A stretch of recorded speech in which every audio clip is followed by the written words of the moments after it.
or food packaging being associated with the transmission of COVID-19. The FDA's Deputy Commissioner for Food Policy, Frank Yanis, says they're working with food industries to monitor supply chains, but that so far there's no issue with food supply.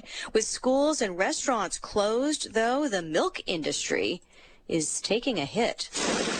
Yes, that's the sound of milk pouring down the drain. The pandemic causing a glut of the white stuff. The Golden E Dairy in West Bend dumping their product instead of filling up tanker trucks. We have never dumped milk before.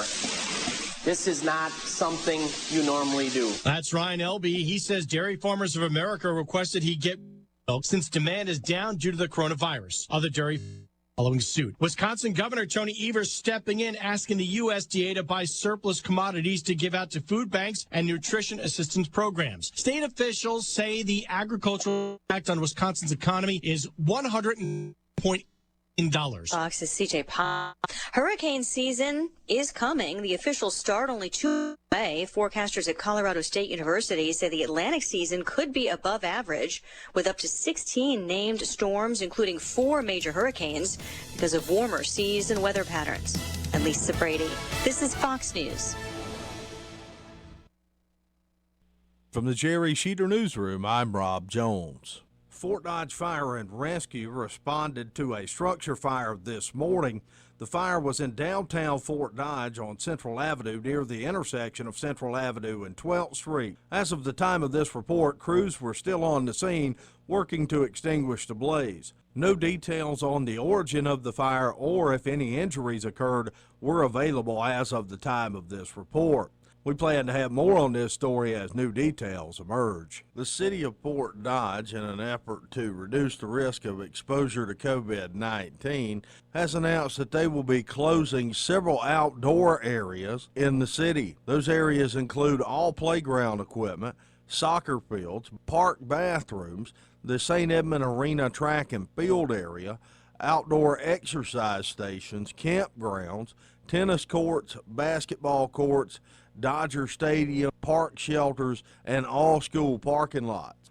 The city says that residents can continue to enjoy other outdoor activities such as disc golf, pickleball, trail use, kayaking at Kennedy Park, fishing. They also said that park use is endless. The city asked that everyone practice appropriate social distancing to help mitigate the spread of the virus.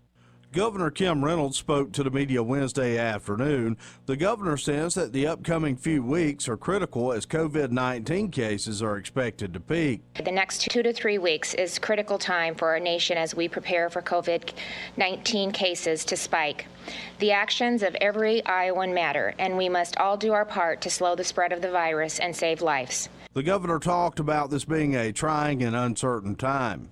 It really is a difficult time. Iowans are feeling uncertain about their day-to-day life and even more concerned about what's to come in the next weeks, in the weeks and months ahead. Governor Reynolds then introduced Gerd Claybaugh from the Iowa Department of Public Health, and he says that right now is an important time to focus on our own mental well-being. We want to be sure we're taking good care of ourselves, that what Iowans can do to assure that they're taking care of themselves, their mental health and well-being.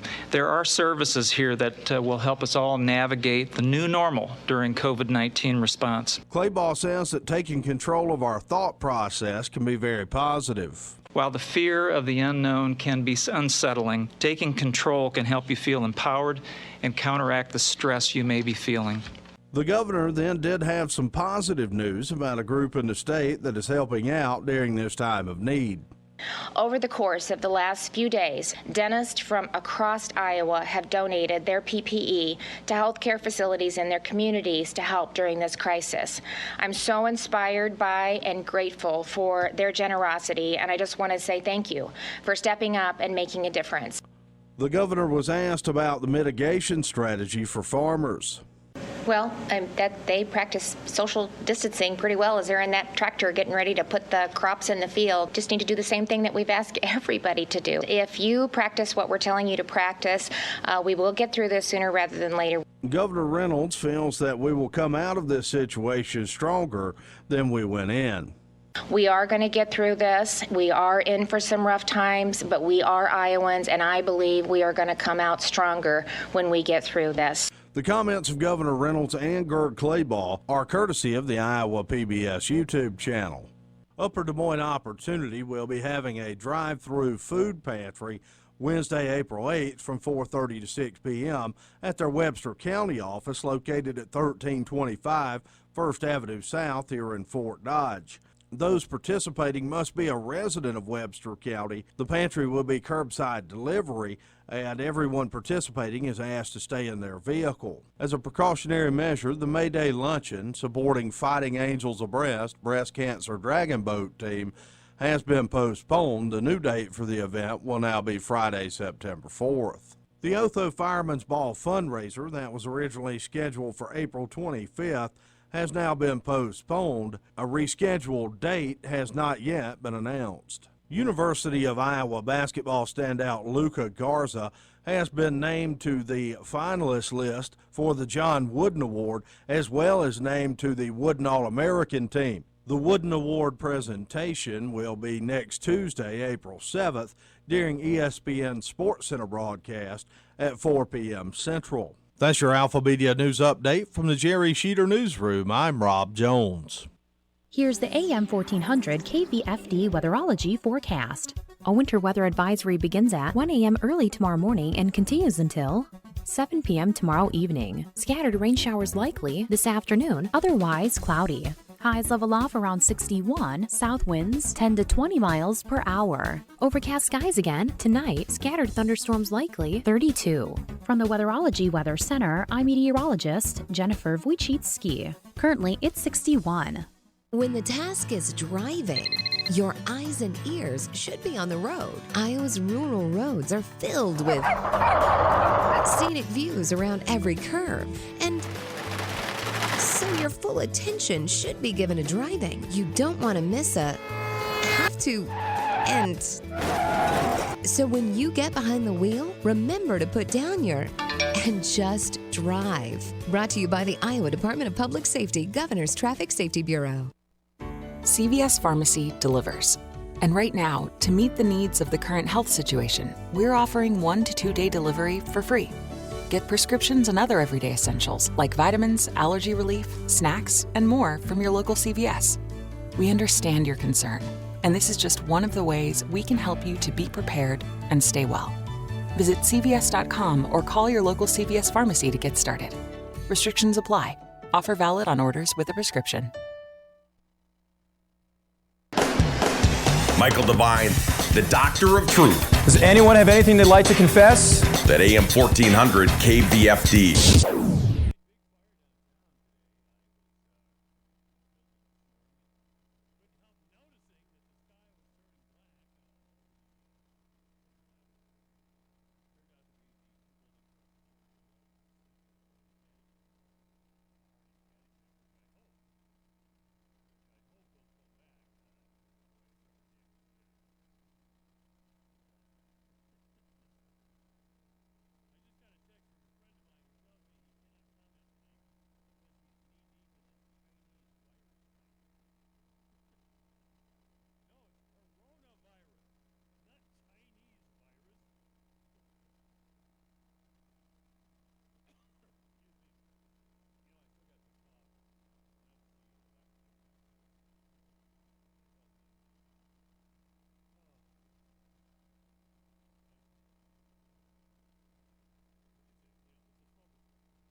Oh, well.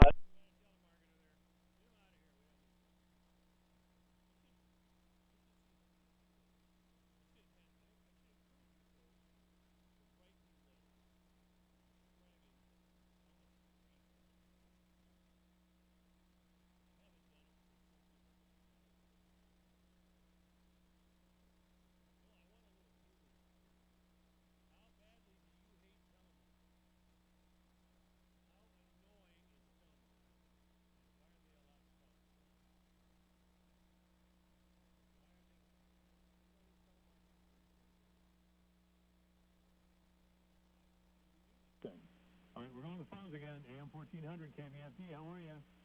You're not coming across the radio. I did what? You're not coming across the radio. I'm not coming across the radio. Yes, that's right. You mean you can't pick me up on your radio at home? No, I can hear you on the phone, but I can't hear you on the radio. Really? Oh, yes. Here's the problem right here. Boy, I screwed this up already. There, how's that? How's that working? Is this working better? You can hear me now on your radio, right? Okay. All right. Hey, thanks for calling. That was a dumb move on my part. Well, I've had a couple of days now where I've made a couple of dumb moves.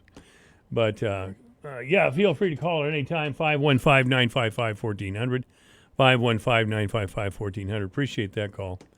I was recording. It's too long a story to go into, but I threw a wrong button here and I wasn't being heard over the air. So thanks to that man for telling me to straighten up and fly right.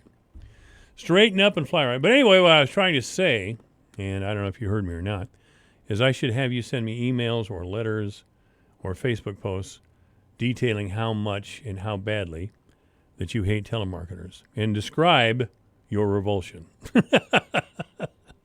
Now, don't get all nuts on me. I don't need these people who watch too many weirdo games, video games, to come out of the woodwork and start talking about mass killings of telemarketers. It's absurd. I hate to think that we're that dark as a group or we're harboring dark people like that in our group. But, you can have a little fun with it. It'll be something to do in the time of Corona. I've watched all the classic Major League Baseball games that I want to. I've seen Ryan Sandberg go through his entire career into late life. I've seen all those things. AM 1400, KVFD, good afternoon. You're on the air. Yeah, the other day you were talking to the mayor about the tax asking. About what, sir? The tax asking. Yes, sir. Down, right. And it only went down like 20 cents on the per thousand. Boy, we're having phone problems right now, and this is a bad time to be having phone problems because I can't have anybody in the doggone studio. Would you try to hold your mouth a little closer to the receiver? Okay, well, I'm on a car. So. Oh, yeah. If you're on a speaker, we're screwed. Okay, I was just going to say, all you have to do is look at the new assessment, and they're sky high for a lot of people. They're doing what with a lot of people? The new assessments are out, and a lot of them are really high. Yeah, I saw that. Yeah, I saw that. Is that a bad thing for you? Well, my property went up $40,000 in 2 years. Well, you have a right to appeal that. I am. Okay. How's that going? Today was the first day you got to call to make an appointment, and that's all over the phone. And they want documents, so you got to go down there, call them, wait outside the building, they'll get the document, get the pain in the butt. Okay. All right. Well, to be honest with you again, and I'm sorry, we're just not hearing you clearly, and I beg your pardon, and I hope you will call back. But yeah, we got to get this phone problem fixed, and I don't know if we're ever going to be good enough to talk on the phone like this with your car speakerphone. That's a real trick. But thank you for your call. Yep. All right. This is AM 1400 KVFD, the voice for Dodge. Yeah, I urge you to call with any information that you may have, 515-955-1400, on assessments or really anything at all. Do any of you know anybody with the coronavirus? I think we've only had one reported case in Webster County. I don't want you to reveal the person's name, but do any of you know anyone with the coronavirus? I mean, there's coronavirus in Polk County and some of the bigger places in Iowa, certainly. So I'm asking because I'd like to know, I get the symptoms, but how did they understand and realize that they actually had the coronavirus and should go to the hospital? It's a cough and all that sort of thing, fever, you bet. So if you know anybody who's actually had the coronavirus, please let us know, or let me know. 515-955-1400,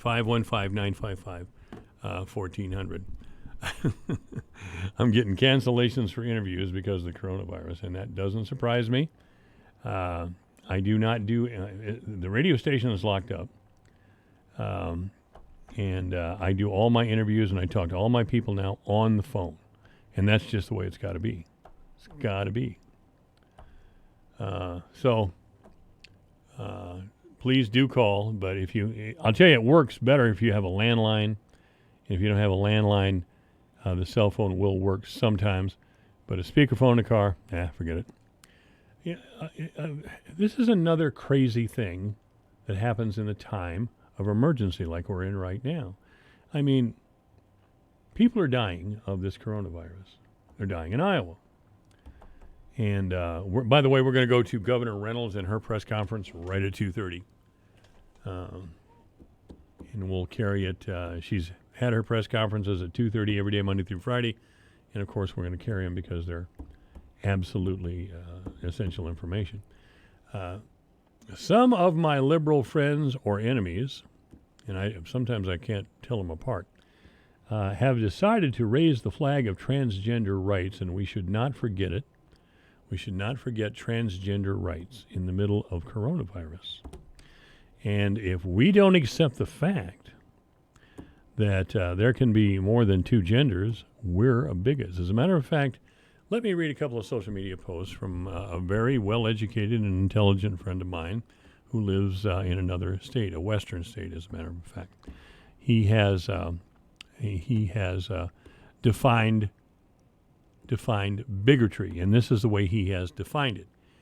Bigotry is an obstinate or intolerant devotion to one's own opinions and prejudices.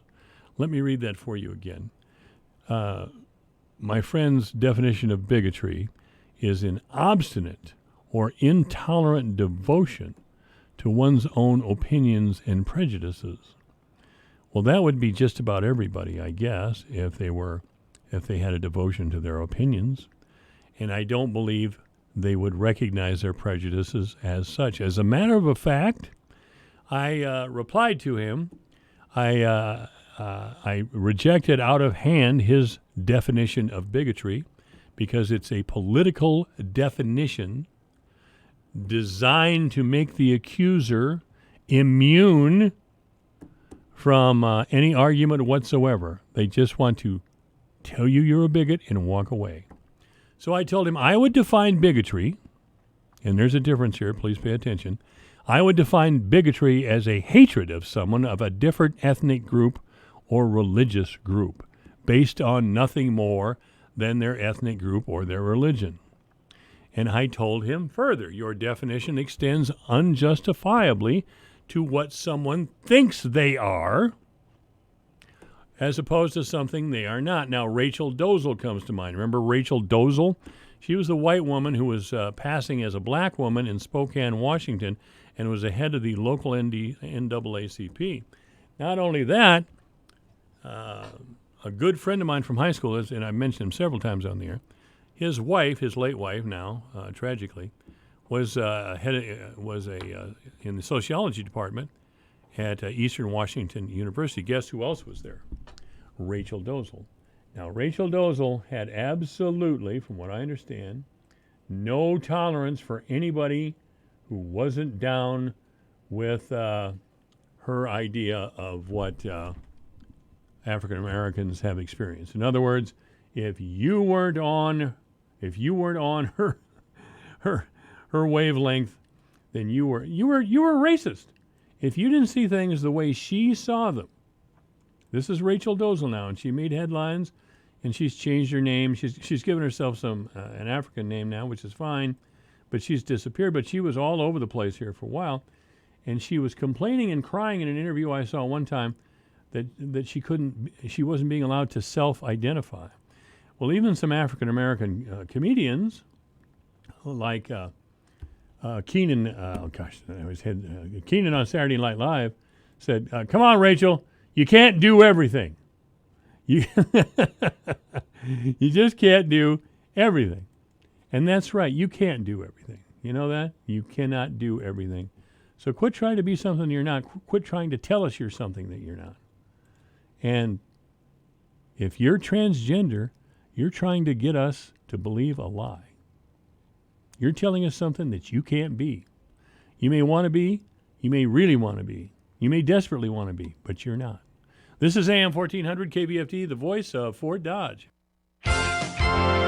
Recognizing the importance of ag education. Hello, I'm Megan Grebner, and this is Managing for Profit on Brownfield, a content partnership with Pivot Bio. In many parts of the country, students are finishing up their school year at home. And in the midst of all the changes, Tracy Willits with Pivot Bio says the company wanted to recognize FFA students and the work they're doing to continue their ag education. So she says they launched the FFA Video Challenge. We'll find out more on Brownfield right after this.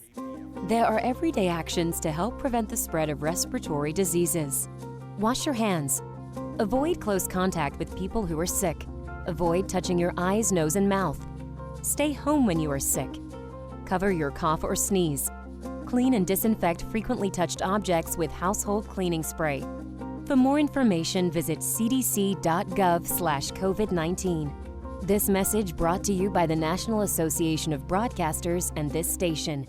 I'm a wife, a sister, and a grandfather. I'm an office clerk. I'm a research analyst, dance fitness instructor, actor. I'm a copywriter. I'm a veteran. I have lupus, cerebral palsy. I'm blind. And I'm working in a job I love.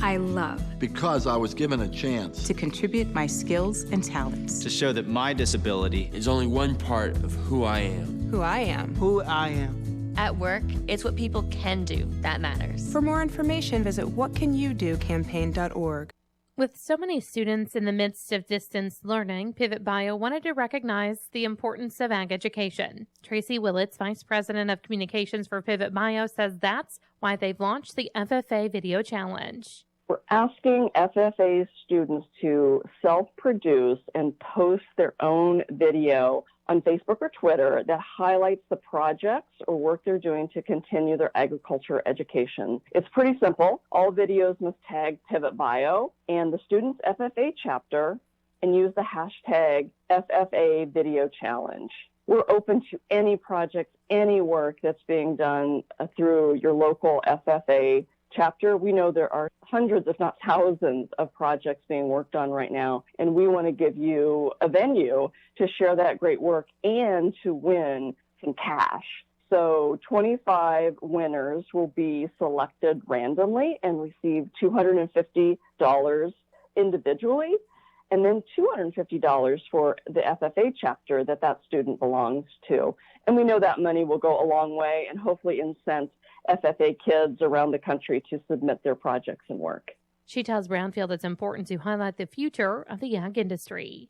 Now more than ever, as we all sit at home, isolating ourselves from one another to help slow the spread of coronavirus, we see the critical importance of agriculture. We are fortunate enough to have food on our table and to go to the grocery store and buy what we need, and also look to farmers who are out there getting ready or have already started their spring planting for yet another growing season. The next generation is critical to continuing that tradition and profession of agriculture. And at Pivot Bio, a relatively new company, we're really reaching out to our youth to ensure that they know that we're supporting them as they continue agriculture education and hopefully get back into farming someday. The contest runs through April 13th, and to enter, students need to share their video to either Facebook or Twitter, tag Pivot Bio and their local FFA chapter, and use the hashtag FFA Video Challenge. I'm Megan Grebner with Managing for Profit on Brownfield, a content partnership with Pivot Bio.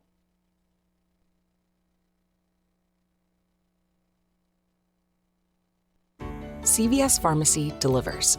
And right now, to meet the needs of the current health situation, we're offering 1 to 2 day delivery for free. Get prescriptions and other everyday essentials like vitamins, allergy relief, snacks, and more from your local CVS. We understand your concern, and this is just one of the ways we can help you to be prepared and stay well. Visit CVS.com or call your local CVS pharmacy to get started. Restrictions apply. Offer valid on orders with a prescription.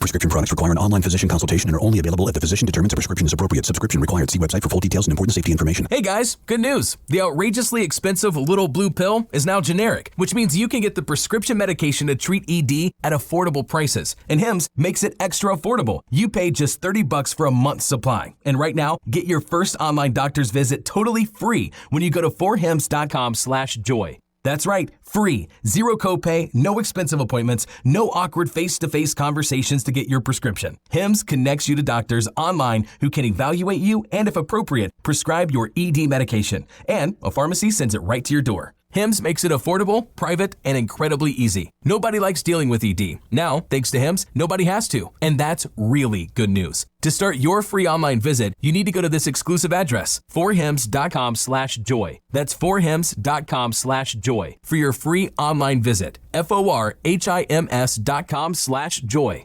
BASF is leading an initiative to defend acres in new ways and eradicate pigweeds on the farm. Darren Unland, Technical Marketing Manager with BASF, joins us today. Darren, what is the significance of cover crops in this effort? Cover crops are one of the cultural practices that we would recommend from the standpoint that they can provide competition for the weeds. Cover crops do a lot of valuable things for our soils and for our farming operations. One of those is reducing the weed competition. Anytime that ground is shaded, it's tougher for weeds to come up. And cover crops do that. Cover crops, as well as crop residue and having narrower rows and things like that, can significantly help us reduce the number of weeds that come up and how aggressive they are, simply from a shading standpoint. That's Darren Unland, Technical Marketing Manager with BASF. Learn more at OperationWeedEradication.com. This is AM 1400, KVFD, the voice of Fort Dodge. I'm Michael Devine. It's 2:31. We are standing by for Governor Kim Reynolds' daily press briefing. First of all, in the weather, rain. Later today, cloudy with a high of 58, going to be windy. Rain overnight, maybe a thunderstorm, low 32. Tomorrow, freezing rain and sleet. Wow, I was hoping to grill tomorrow, but I guess not.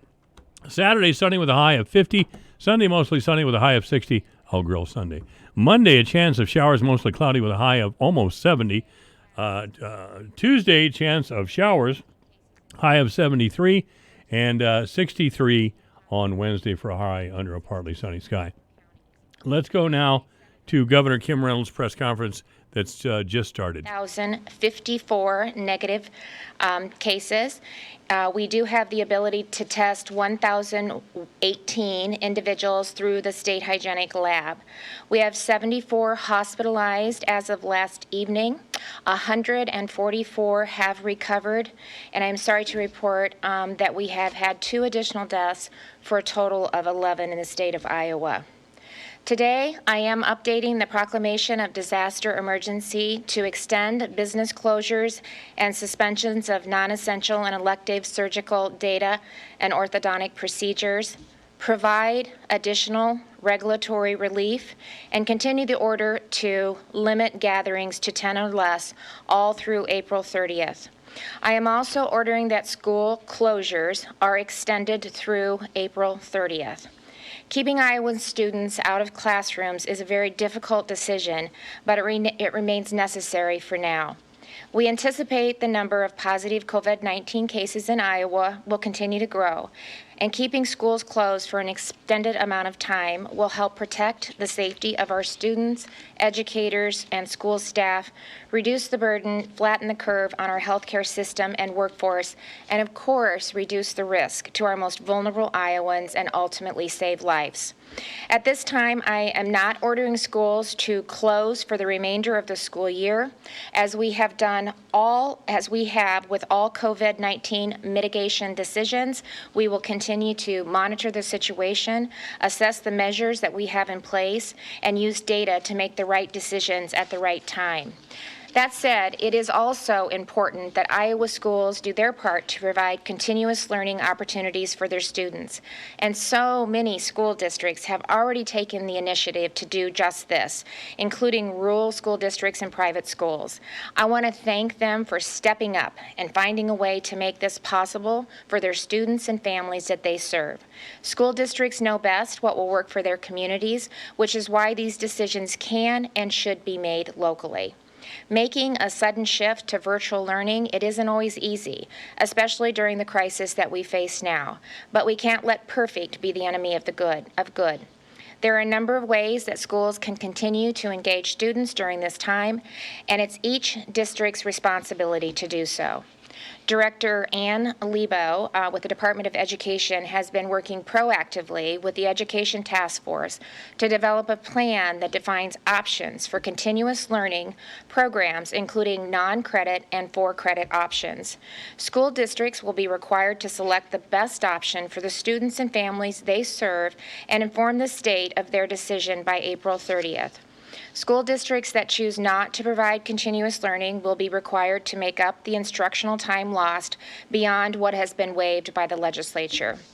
I also want to let school districts know that while we extended closures through April 30th and we continue to evaluate the information, I know that it's also extremely important to you when you're making your decisions to give you at least a 2-week notice. And we will plan to do that as we move through this process. So at this time, I'd like to ask Director Lebo to provide more information about the plan. Ann? Thank you, Governor Reynolds. The recommendation to close schools through April 30th was not made lightly, and we know the challenges that this decision puts on our schools and families.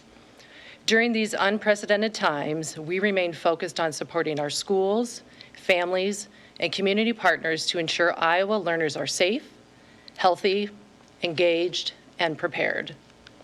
Superintendents are preparing for next steps. Teachers across the state are sharing ideas and finding creative ways to engage with their students. And parents are juggling work and helping to engage their children in learning at home. To help public school districts and non-public schools accommodate student and family needs as flexibly as possible at this time, we are providing further guidance on school closures and continuous learning. Previously, we issued guidance that provided all Iowa-accredited non-public schools and public districts with 2 continuous learning options, and those continue to be in place. Those options, which were based on recommendations from the Continuous Learning Task Force and take into account student needs and district resources, include both a voluntary option and a required option. Under the voluntary option, schools can encourage students to participate, but cannot require them to do so. Under the required option, students are required to participate, attendance is taken, work is graded, and credit granted. Under new guidance, all public districts and accredited non-public schools are now required to indicate which method of continuous learning they will use from April 13th through April 30th. They will have until April 10th to submit their decision. We have developed an expedited application process for any school that wants to implement a required continuous learning program. We encourage schools to work as quickly as possible on their plans, which may include the delivery of content through online learning, paper packets of assignments, or both. Accredited non-public schools may decide to provide required educational services without applying to the department for authority, but we ask that they indicate their decision to do so by the April 10th deadline. We will have the expedited application to provide a required continuous learning program available within a couple of days and are prepared to turn around applications within 24 hours. While we strongly encourage schools to provide continuous learning opportunities through one of these two options, they are not required to do so. Districts and accredited non-public schools may choose not to offer continuous learning, in which case the department will follow up to ensure that missed instructional time is made up in a manner that is appropriate in accordance with circumstances at that point in time. Please know that any district or accredited non-public school may combine voluntary educational enrichment opportunities and required educational services for different grade levels in any way that best serves the needs of their students. They are also welcome to begin with voluntary educational enrichment opportunities and move to required educational services later. I also want to point out a new educational resources webpage we launched this week that provides optional resources for families and educators to use as they support student learning during school closures due to COVID-19. The resources can be found on the Iowa Department of Education's website and include interactive games, virtual field trips, coding activities, and ebooks. I am grateful to our partners at AEA Learning Online, the Governor's STEM Advisory Council, Iowa PBS, and the Iowa Reading Research Center, who worked with us to make this research page possible. Our team at the Iowa Department of Education is committed to supporting our schools and educators as they implement creative educational solutions during these challenging times. To do so, we will be surveying our schools to identify and address barriers they face in implementing continuous learning programs. We know that professional learning opportunities, along with uniform, consistent Wi-Fi access for students, top that list. We're working with Governor Reynolds, Iowa's AEAs, and other partners to coordinate efforts so resources are in place. The department will continue to be diligent in our efforts to ensure we have the supports available to provide local school districts with the flexibility to best address the needs of their students, families, and communities. We know there will be challenges throughout this process, along with much uncertainty, and appreciate that everyone is working hard to ensure students are safe and continue to learn, and look forward to working with schools to make that happen. Thank you.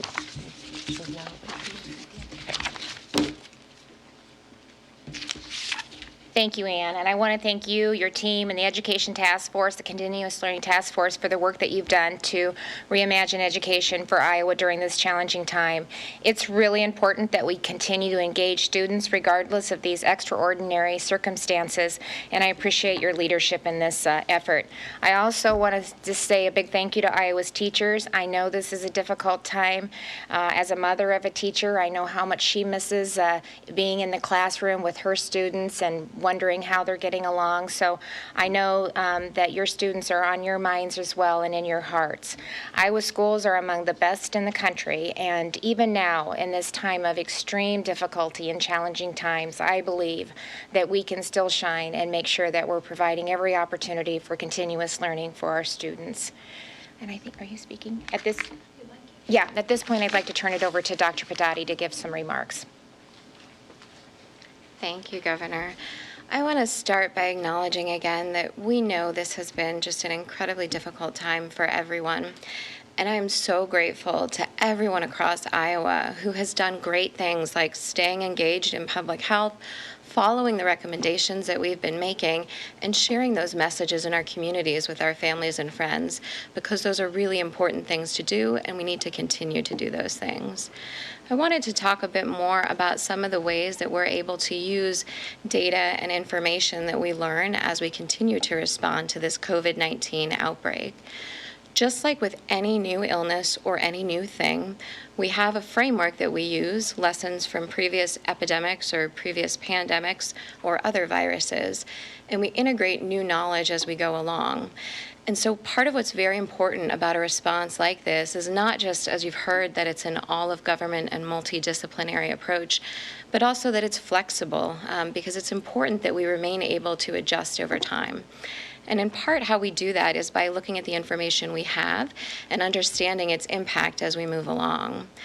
And so I think you've heard us talk in the past about some of the metrics or some of the ways that we assess COVID-19 activity and its impact here in Iowa. I want to talk a bit today about how we do that. I think as you've heard before, some of the things that we're looking at include things like the percentage of our population over 65, which again is going to give us an idea of who our vulnerable community members are, our grandparents and others in the area.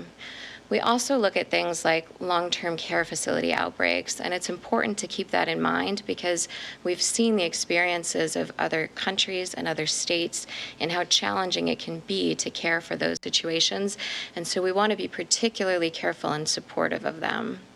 We also look at things like the rate of cases, so the number of cases per 100,000 over a time period. In this case, 14 days, which is an incubation period for this virus. And that helps us think about the activity of the virus in recent days. And then we also look at the percentage of Iowans who have been hospitalized because of this virus, and that helps us understand the severity of this illness. Now, these are just some of the metrics that we use to help us assess COVID-19 activity, and as you've heard before, we're doing this on a regular basis throughout the day. We're doing it across the state and in partner with our local public health and clinical partners at a variety of levels. We're going to continue to look at metrics like this. We're going to continue to work with a lot of our great partners and resources throughout the state of Iowa to adjust and remain flexible in our response.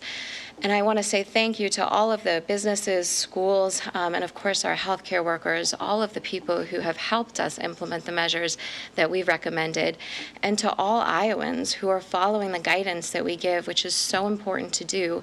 And again, it's important that we continue to encourage each other in our communities to follow those steps, which do continue to include covering your cough, washing your hands frequently, and really staying home when you're sick. Thank you.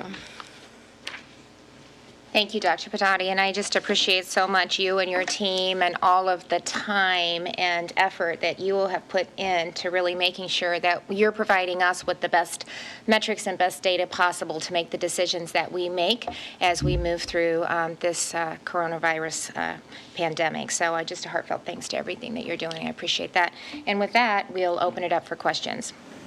Governor, just a couple of quick things. Could first have someone explain what the math means, like the little numbers and how you figure out those metrics and what they mean in light of how you make determinations of response. And secondly, for you, Governor, if you could just respond to increasing pressure from congressional delegation, legislative leaders on the Democratic side, obviously, and other folks wondering why you haven't taken the extra step of a shelter in place, given the fact that I think Iowa is one of only 5 states now that hasn't done that. Yeah, well, in a sense, we've put a lot of the measures into place. I've just done it in an incremental fashion, and I've done it based on data.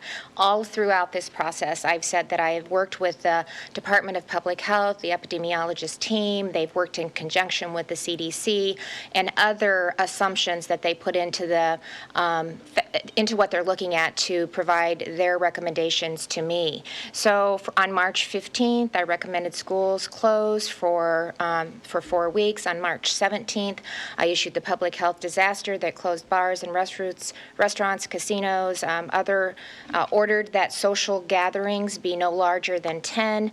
On March 22nd, I added additional businesses and suspended non-essential services. So my challenge, I guess, to individuals out there that think I haven't done enough, I would ask them to go and take a look at other states and the recommendations that they've put in their stay at home. I don't care what you call it. I'm basing it on data. And as Dr. Badati said, and I'll have her walk through the data, we need the flexibility because we can identify where some of the hot spots at. Is it in a region? So we can focus in and make sure that we're getting the equipment there. We have the workforce. We have the surge capacity in place so that we don't overwhelm our hospital in our decisions.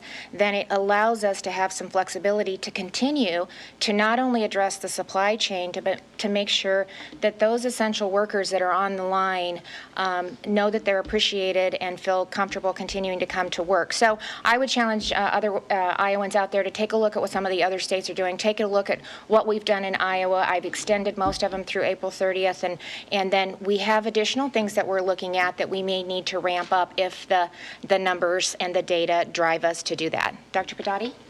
Yeah, so When you look at this map, you'll see Iowa that's broken into several different regions. And when we think about how to do that, we actually began by looking at the regions that correspond to patterns of healthcare utilization. So we were able to use existing information to help us understand what resources exist to seek healthcare and what are the patterns that people typically use to do that. And so the region divisions are based around our resources and what's available, because that's what we're going to use to respond to or to care for people who are affected by COVID-19. And so then when we talk about the measures that I've listed for you, those variables about percentage of population over 65, long-term care outbreaks, the rate of cases, and the percent hospitalized, we look at each of those and assign them a score, and then we look at that score day by day and usually multiple times a day to help us understand the activity level and trends and patterns that we see across Iowa. And as you've heard before, we use that to help us either move up or down on some of the public health mitigation measures that we have available to us. And one of the things that I think is really important to keep in mind is that these mitigation measures are effective as long as we all follow them, right? And so everything we can do to encourage the people in our lives to adhere to standing 6 feet away from me, making sure you're frequently washing your hands. If you don't feel well, please do stay home. And making sure that we make it as easy as possible for folks to follow those measures is really important. And again, as I mentioned, we look at information that feeds into those metrics and helps us understand an assessment of what's happening across from Iowa. But that doesn't mean that we aren't going to act at certain times. In fact, all the time we're using the information that we get to reach out to partners and work with people who let us know that they have concerns or need support. And so it's a very ongoing, very flexible approach, and it needs to be, because we're going to continue to learn more about this. And part of our success in this in Iowa is really going to be about continuing to work together on this. Dr. Pedotti, are those numbers up there based on that 1 to 10 scale that was released in those documents today, where at 10 is sort of the precipice on releasing a shelter-in-place order, in which case Eastern Iowa would be closest on that? Yeah, that's right. So there are ranges built into these score assessments. And again, I would say it's an example of a place where we remain flexible. This is good information that we receive throughout the day and look at constantly to help us understand what's going on. And it's something that we remain able to adjust if we need to.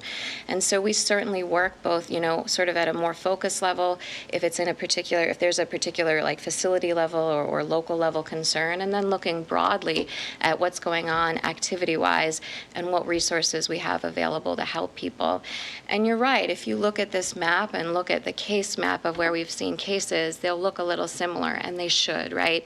This helps us understand the activity levels, where we need to focus our understanding and our resources, and again, just remaining flexible in our response is important for this. One more for you, Dr. Pedotti. The University of Washington model that's out there, I know yesterday the governor and Sarah did say there were some disputes with that, but it's now saying 1,488 deaths potentially by June 1st. Is that a reasonable number for what could happen? Yeah, I think that, again, this is an example of a place where we have to recognize we use what we know about the experience in other places and experience around other viruses. And so that's what largely has gone into something like a model. And models are great, and they're important, and they're helpful for us to try and understand what might lie ahead. But they can be challenging, right? Whether we're talking about predicting the weather in a month or whether we're talking about predicting the stock market, there's a lot of variation that can go into those kinds of things. And so models are good, and it's helpful to know sort of where we may be headed, but we have to keep in mind the data that's going into them. And as we get more information about what's happening here in Iowa, it's helpful for us to look not just at global or national models, but at what we know about what's happening here locally in our state. And then I think the other thing I would add is, with any outbreak, we always kind of do two things, right? We're always looking ahead, we're always looking at the data, but we're always recommending the control measures that we know are going to help. And in this case, it's really those social distancing measures and talking about staying home when you're sick, washing your hands, and those basic measures that everybody can do to help reduce the spread of the virus. Last question before we go to the phones, Natalie. Yeah, Governor, I was wondering if you might waive school spending limits so that, districts can use reserves to kind of extend the school year if they need to. Well, so right now, we'll take a look at that moving forward. My hope is that all of them will participate. I think we've made it very flexible for schools to participate either in the voluntary or the, what's the other one called? Required. And so if not, then some of the stipulations for the time elements based on what's already been taken off the table that's been waived for the existing closures. So, that's something that we'll look at as we move forward. Unless, Ann, you've got anything else to add to that? No, I would just add that I know there's a lot of questions about what this is going to look like, and we have a meeting scheduled with school leaders at 4 o'clock. We're going to address some of these concerns, and we're also going to make sure we're asking about what their additional questions are. Finances are a big part of that, and we have a team at the department that's looking at what those options might be, considering lots of different factors. So again, we're trying to be as flexible as we can be, knowing that there's a lot of unknowns, and we want to try and hold harmless not just our schools, but also, most importantly, our students. Caroline Cummings, go ahead. Hi, Governor. I guess this is a question for both you and Dr. Pedati. Now that we have more information about this, assessment of the points that you're allocating to the regions, I'm wondering if you can explain why you're still heeding to data points related to long-term care facilities and people who are older than 65, when we obviously know this virus is infecting people regardless of their age, and that, middle-aged adults are still dying from this virus, and, younger Americans can, be on ventilators long term. So why are we still sticking to these data points when assessing needs? Yeah, thank you for the question. So again, part of this goes back to understanding who we know have more severe outcomes, and that's still people who are older and people who have underlying health conditions. It also goes to our understanding of how viruses like this have behaved in the past. So when we look at things like SARS and MERS, we've seen them affect healthcare settings. And so if you think about a long-term care, you've got essentially a healthcare setting with people who are older and who have underlying conditions.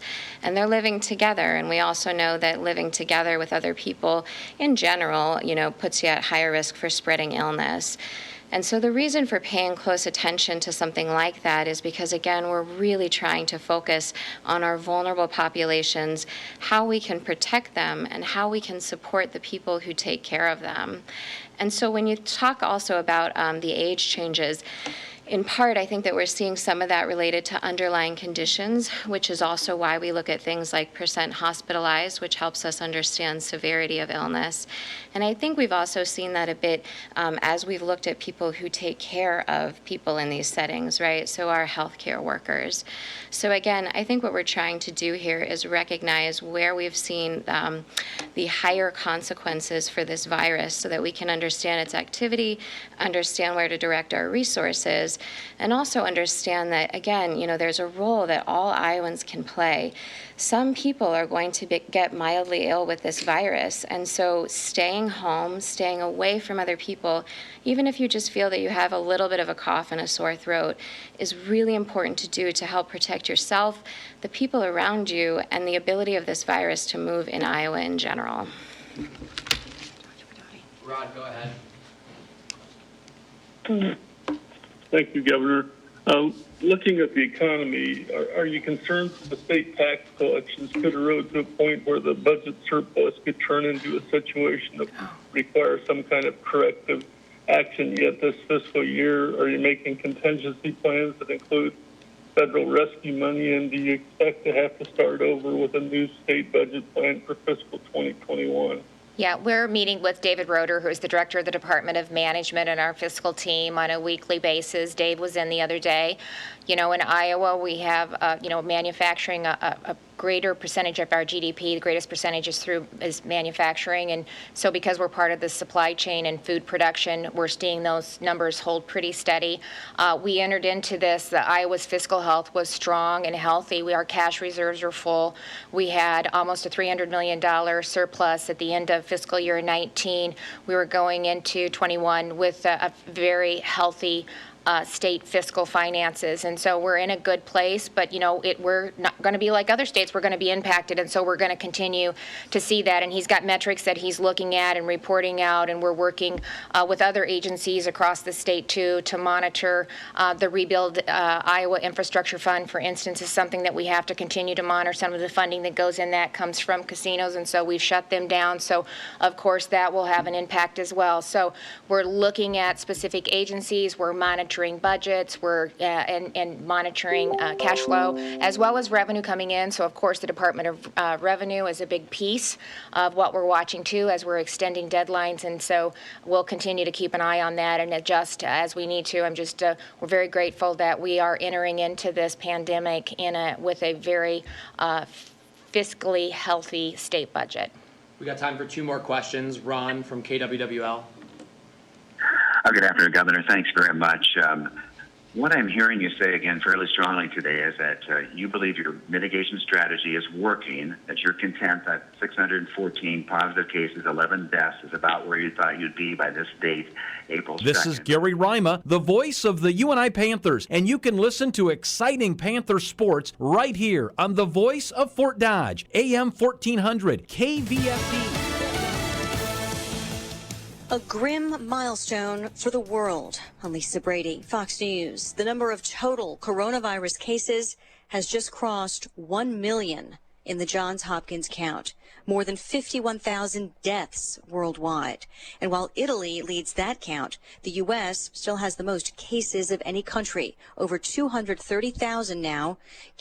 Pressure on healthcare workers around the country. Life has changed at hospitals. USC's Keck Hospital in Los Angeles now has a COVID unit. We probably have right now as many COVID patients as we have rule-outs. Dr. Benjamin Emanuel is the program director of the Neurocritical Care Fellowship at Keck. He's not in the COVID unit, but he says until the pace of virus testing quickened, he was quarantining himself away from his family for days at a time after possible exposures. Just wore scrubs every day, and then I would take them off in the garage before I came in the house, put them in a trash bag, don't touch anything, go straight to the shower, take a shower. He says while other hospitals may be struggling to obtain enough personal protective gear, Keck USC is not. Jessica Rosenthal, Fox News. The White House says the American people are responding with great spirit to help slow the spread of the virus, a statement offering reassurance after an even worse than expected report on jobless claims. The number of new claims for unemployment benefits doubled to 6.6 million last week, more than most estimates. Economists were expecting a record number of claims because the coronavirus has forced businesses to scale back or close. The number of new claims in the previous week was revised higher to 3.3 million. Fox's Ginny Cosola, the jobs report for March due out tomorrow, and it may not reflect the full scope of the damage so far. But the Dow's been rallying, and after the closing bell, finishes up over 400 points, back over 21K. America is listening to Fox News. According to the 2010 census, only 13% of the population was over 65. Well, I wasn't part of the 13% back then, but I am now. And with the 2020 census, my response will inform funding for things like healthcare, public transit, all types of things to make 65 feel like the new 40. Yeah, okay, maybe the new 50. Shape your future. Start here. Complete the census at 2020census.gov. Paid for by U.S. Census Bureau. In business today, being ready is more challenging than ever. As you work to keep your doors open and employees and customers protected, Cintas is here to help. Our trucks can deliver essential supplies like soap, microfiber towels, disposable gloves, paper towels, toilet tissue, and safety glasses. We can even sanitize your restrooms. We'll serve you with the speed and dedication you need. Learn how Cintas can help your business stay ready at Cintas.com. The U.S. military says FEMA is asking for 100,000 body bags. The request for what are called human remains pouches comes from the Federal Emergency Management Agency. The military's stockpiles managed by the Pentagon's Defense Logistics Agency. It has 50,000 on hand and is working with its current contractor to double that as needed for COVID-19 patients. There's no delivery date on the request from FEMA, just as soon as possible. Chris Foster, Fox News. The Navy's 2 hospital ships sent to New York and L.A. say they've treated fewer than 20 patients in all. Those ships are supposed to treat patients without COVID-19 to ease pressure on hospitals. The State Department now urging Americans abroad to come home immediately. Come home now or be prepared to remain abroad indefinitely. That's a message from the Bureau of Consular Affairs. Principal Deputy Assistant Secretary Ian Brownlee says some Americans have said they want to wait to decide whether to return as the coronavirus continues to spread around the globe.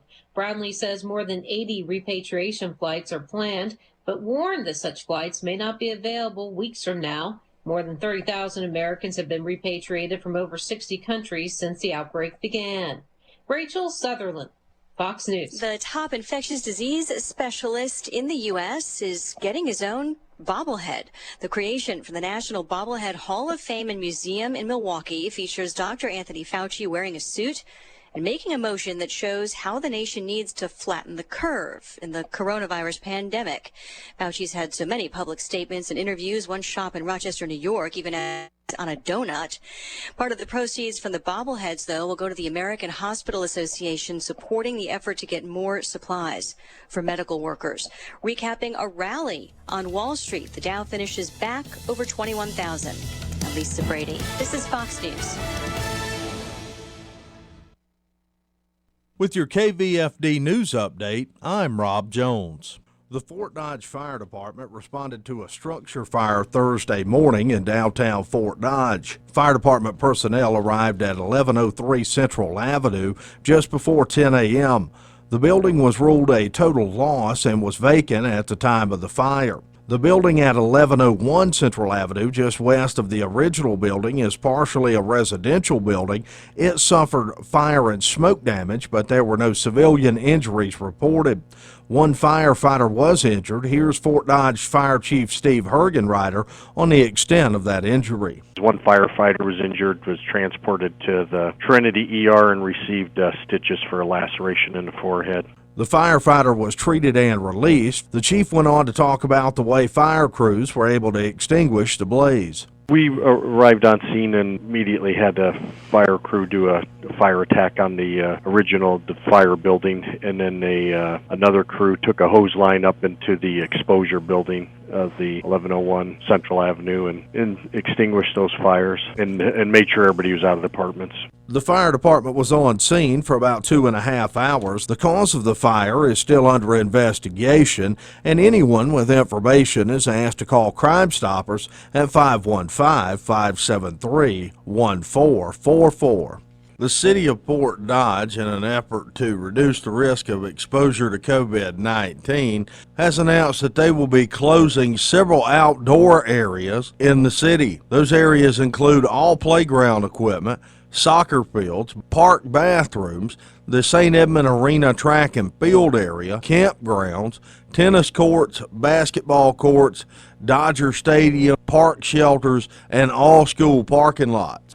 The city says that residents can continue to enjoy other outdoor activities such as disc golf, pickleball, trail use, kayaking at Kennedy Park, fishing. They also said that park use is endless. The city asked that everyone practice appropriate social distancing to help mitigate the spread of the virus. Upper Des Moines Opportunity will be having a drive-through food pantry Wednesday, April 8th from 4:30 to 6 p.m. at their Webster County office located at 1325 First Avenue South here in Fort Dodge. Those participating must be a resident of Webster County. The pantry will be curbside delivery, and everyone participating is asked to stay in their vehicle. For KVFD from the Jerry Sheeter Newsroom, I'm Rob Jones. Here's the AM 1400 KVFD Weatherology forecast. A winter weather advisory begins at 1 a.m. early tomorrow morning and continues until 7 p.m. tomorrow evening. Scattered rain showers likely this afternoon, otherwise cloudy. Highs level off around 61, south winds 10 to 20 miles per hour. Overcast skies again tonight, scattered thunderstorms likely 32. From the Weatherology Weather Center, I'm meteorologist Jennifer Wojcicki. Currently, it's 63. Hi, this is Dr. Zach Mason of Active Health Clinics. We want to remind our current and future patients We're a safe and sterile medical facility. Our office is taking extra precautions to protect all of our patients. We also want to emphasize the importance of a chiropractic visit and how crucial it is to building and boosting the immune system. One adjustment boosts the immune system 200+% and is a proactive approach during this time. We look forward to helping you and to building a strong, healthy community. We're Active Health Clinics, Fort Dodge. Michael Devine, the Doctor of Truth. Does anyone have anything they'd like to confess? At AM 1400 KVFD. This is AM 1400 KVFD, the voice of Fort Dodge. I'm Michael Devine. And of course, we're going to tell the truth, make it matter, and we're never going to be boring. A week or two ago, we had the opportunity to meet Steve Reeder briefly when Mayor Bemrick was on the air here. And Steve Reeder lives up in Arnold's Park. He's been successful in the real estate business, and he joins us today. How are you, Mr. Reeder? Very good, Michael. It's great to be with you again. Yes, sir, it is. Great to have you here. Mr. Reeder is a Republican, and he is seeking the Republican nomination for the 4th congressional seat that's now held by Steve King. Steve, you, well, I'm going to ask you a few questions. Sure. We don't know much about your background here. You know how we are in Iowa. We kind of like to know our people. Absolutely. So you grew up where and went to school where? So I grew up in Omaha, Nebraska. I went to Catholic grade school, Catholic high school, and raised in a Christian family. And my grandparents are from, had a small farm in southwest Iowa. Spent a lot of time there growing up.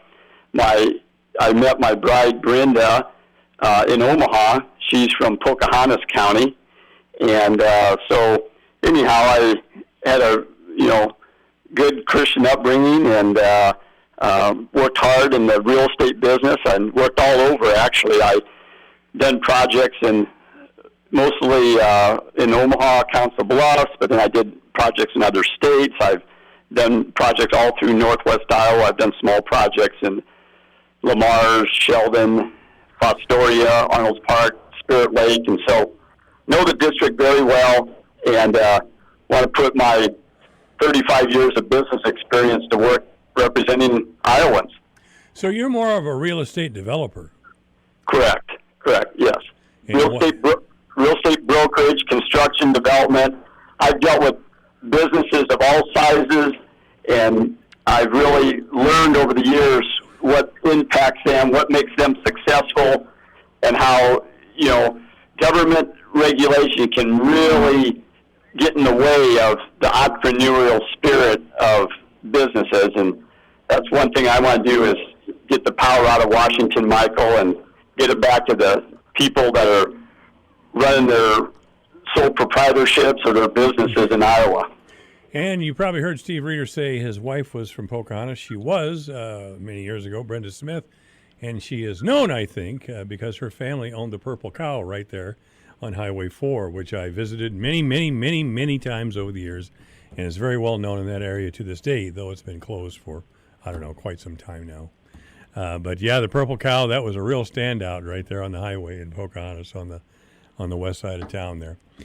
Steve, why did you decide to run? I mean, we have Congressman Steve King, who is a Republican, and he is he's certainly a conservative man. We have Randy Feenstra, who's is a joyful warrior for conservatism. He's an accountant. We have Jeremy Williams, and there's one more, and I'm not trying to be rude or impolite, but I don't remember who that other person is. And you entered the race fairly late. What motivated you in the face of this competition to run for the 4th congressional Republican nomination? Well, Michael, Brenda and I are real patriots, and we just love this country. We love Iowa, and we saw this trend of a more socialist atmosphere kind of immigrating into our Congress, and we just felt that that President Trump is doing a very good job, and we have some radicals there in Congress that are determined to stop that mission and undo the will of the people. And one of the reasons I'm running is because President Trump needs an ally, and we got to put our nation, our families first, and that's what Brenda and I want to do.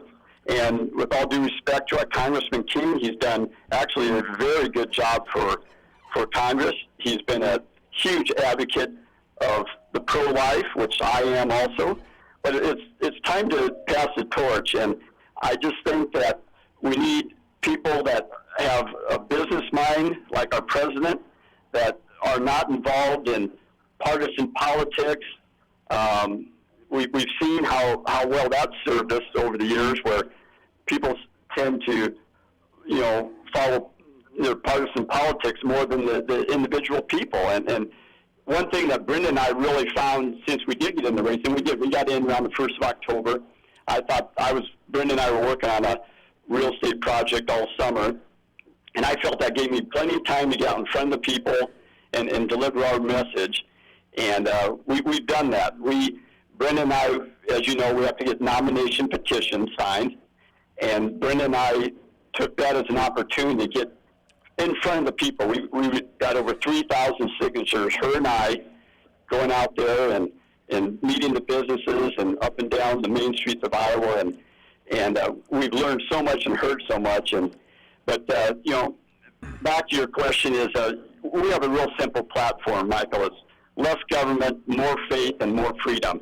If we heard one thing when we were out there, Michael, is that the people in Iowa feel like Washington has lost touch with the constituents in Iowa. And if I do anything, I'm going to restore that faith and make sure that their voice is being heard.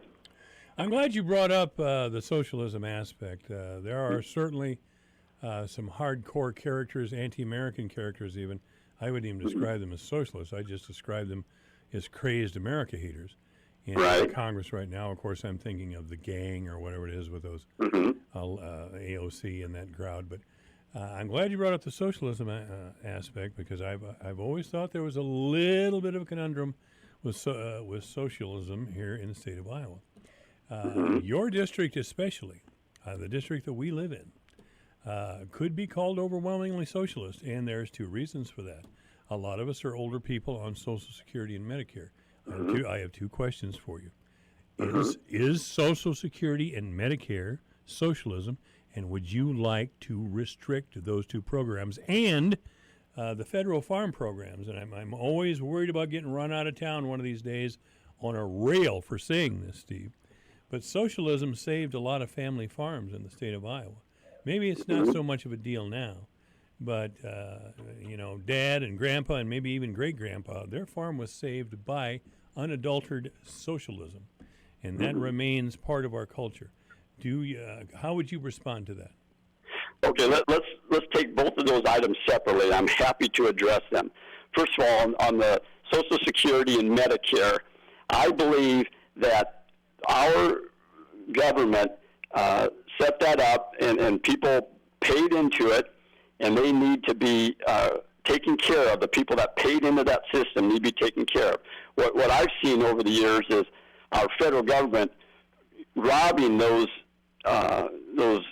Social Security and Medicare for other agendas.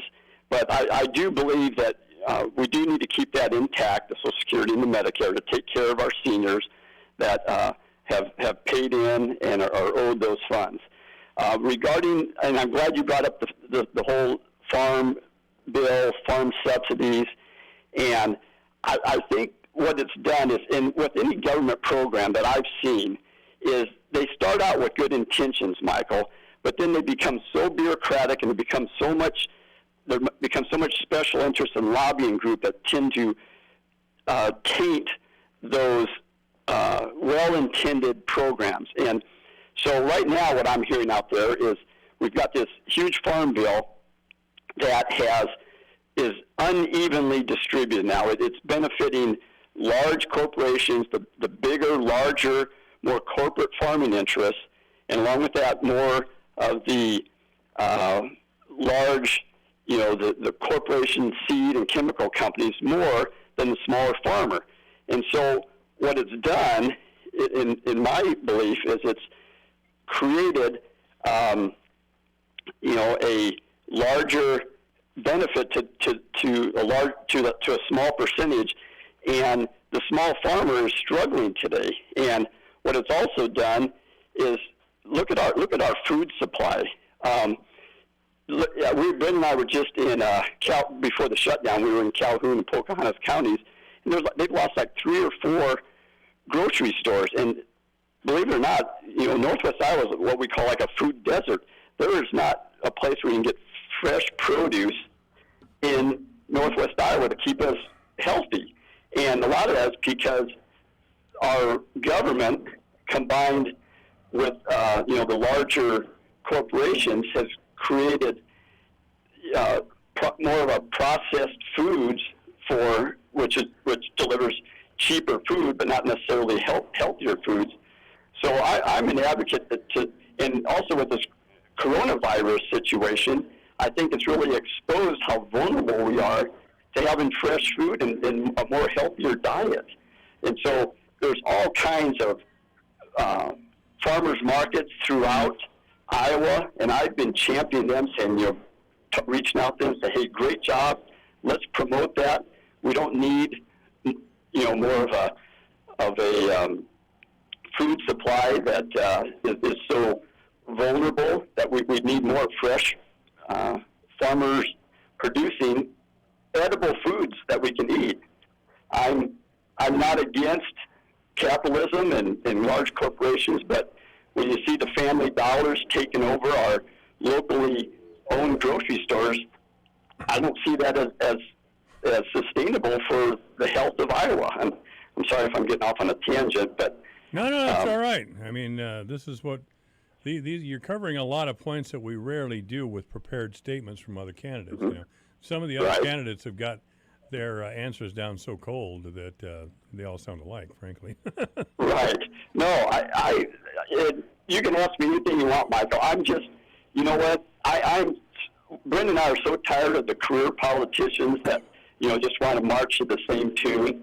I mean, we have to look at the long-term health of our small farmers, our soils, our water, and I just don't see this as sustainable when you've got everything focused on yields rather than soil health.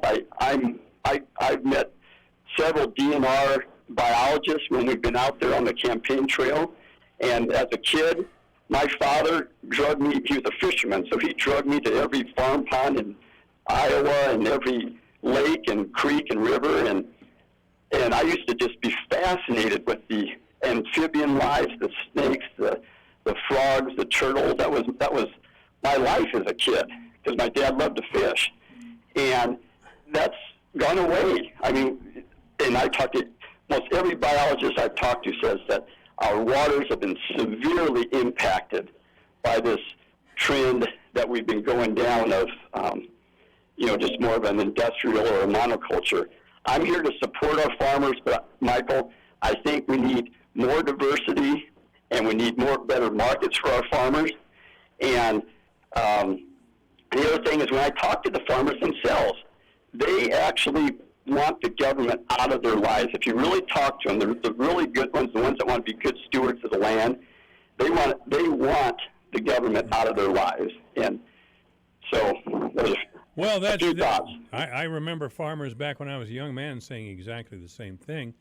We don't need the programs and the federal farm bailouts. What we need is free trade. Let us sell our grain on the international market. At that time, the United States wanted to control the world's food supply. So they weren't about to do that. So they wanted to keep farmers dependent on those payments and not let them trade. That's changing, of course. And of course, the world has been so crazy here recently. First with the coronavirus, and then with the trade embargoes and that sort of thing. What have you thought? And our guest is Steve Reeder, who's a candidate for the 4th District Republican nomination for Congress. What have you thought of President Trump's attempt to bring what he believes is a better trade deal with the Chinese and other countries? Well, I'm glad you brought that up, Michael, because I think this coronavirus has really exposed a lot of our vulnerabilities. As you recall, when Trump came into office, it was all about America first, restoring some of our manufacturing here, and he called it out. Way before when he first came into office, that he was saying that we have to establish a fair trade, and he called China out because it was an unfair trade, and so now here we are, and in all this globalization that's been going on with the past several presidents, and I'm not partisan here, it's both Democrats and Republicans. They allowed all this globalization, one world government, and it hasn't benefited America in the least. We have to look out for ourselves, and I hope that we can restore some of the manufacturing back to America. That's one of my goals. And as I look around northwest Iowa, and I've seen how we've lost population and how these once vibrant small towns have lost half of their occupancy in the buildings on Main Street. And we've got all the infrastructure there. We have these beautiful people. We've got the schools. We've got the infrastructure. I'd love to bring some of that manufacturing back, if at all possible. I don't think it's unrealistic. Well, Steve, I want to move to a favorite topic of Congressman King's, and even President Trump, and it's a part of their program that I completely support. Mm-hmm. I'm not a genius on economics, Steve, but I know if you increase the supply of something like labor, the demand or wages goes down. So Congressman King has carried the banner in opposition to illegal immigration. Now he's been accused of, well, of course, racism and all these other things, which I just don't. I do not believe it. This is Congressman King and President Trump's plans to restrict immigration are about America first, and I support that entirely. The Democrats, of course, and I think Obama said it a couple times. He'd just as soon not have us at the top of the pile. He'd just as soon have us one of many, and that doesn't sound good to me. So, in regard to illegal immigration, what is your plan or attitude? Well, we need to have legal immigration, and we do need workers.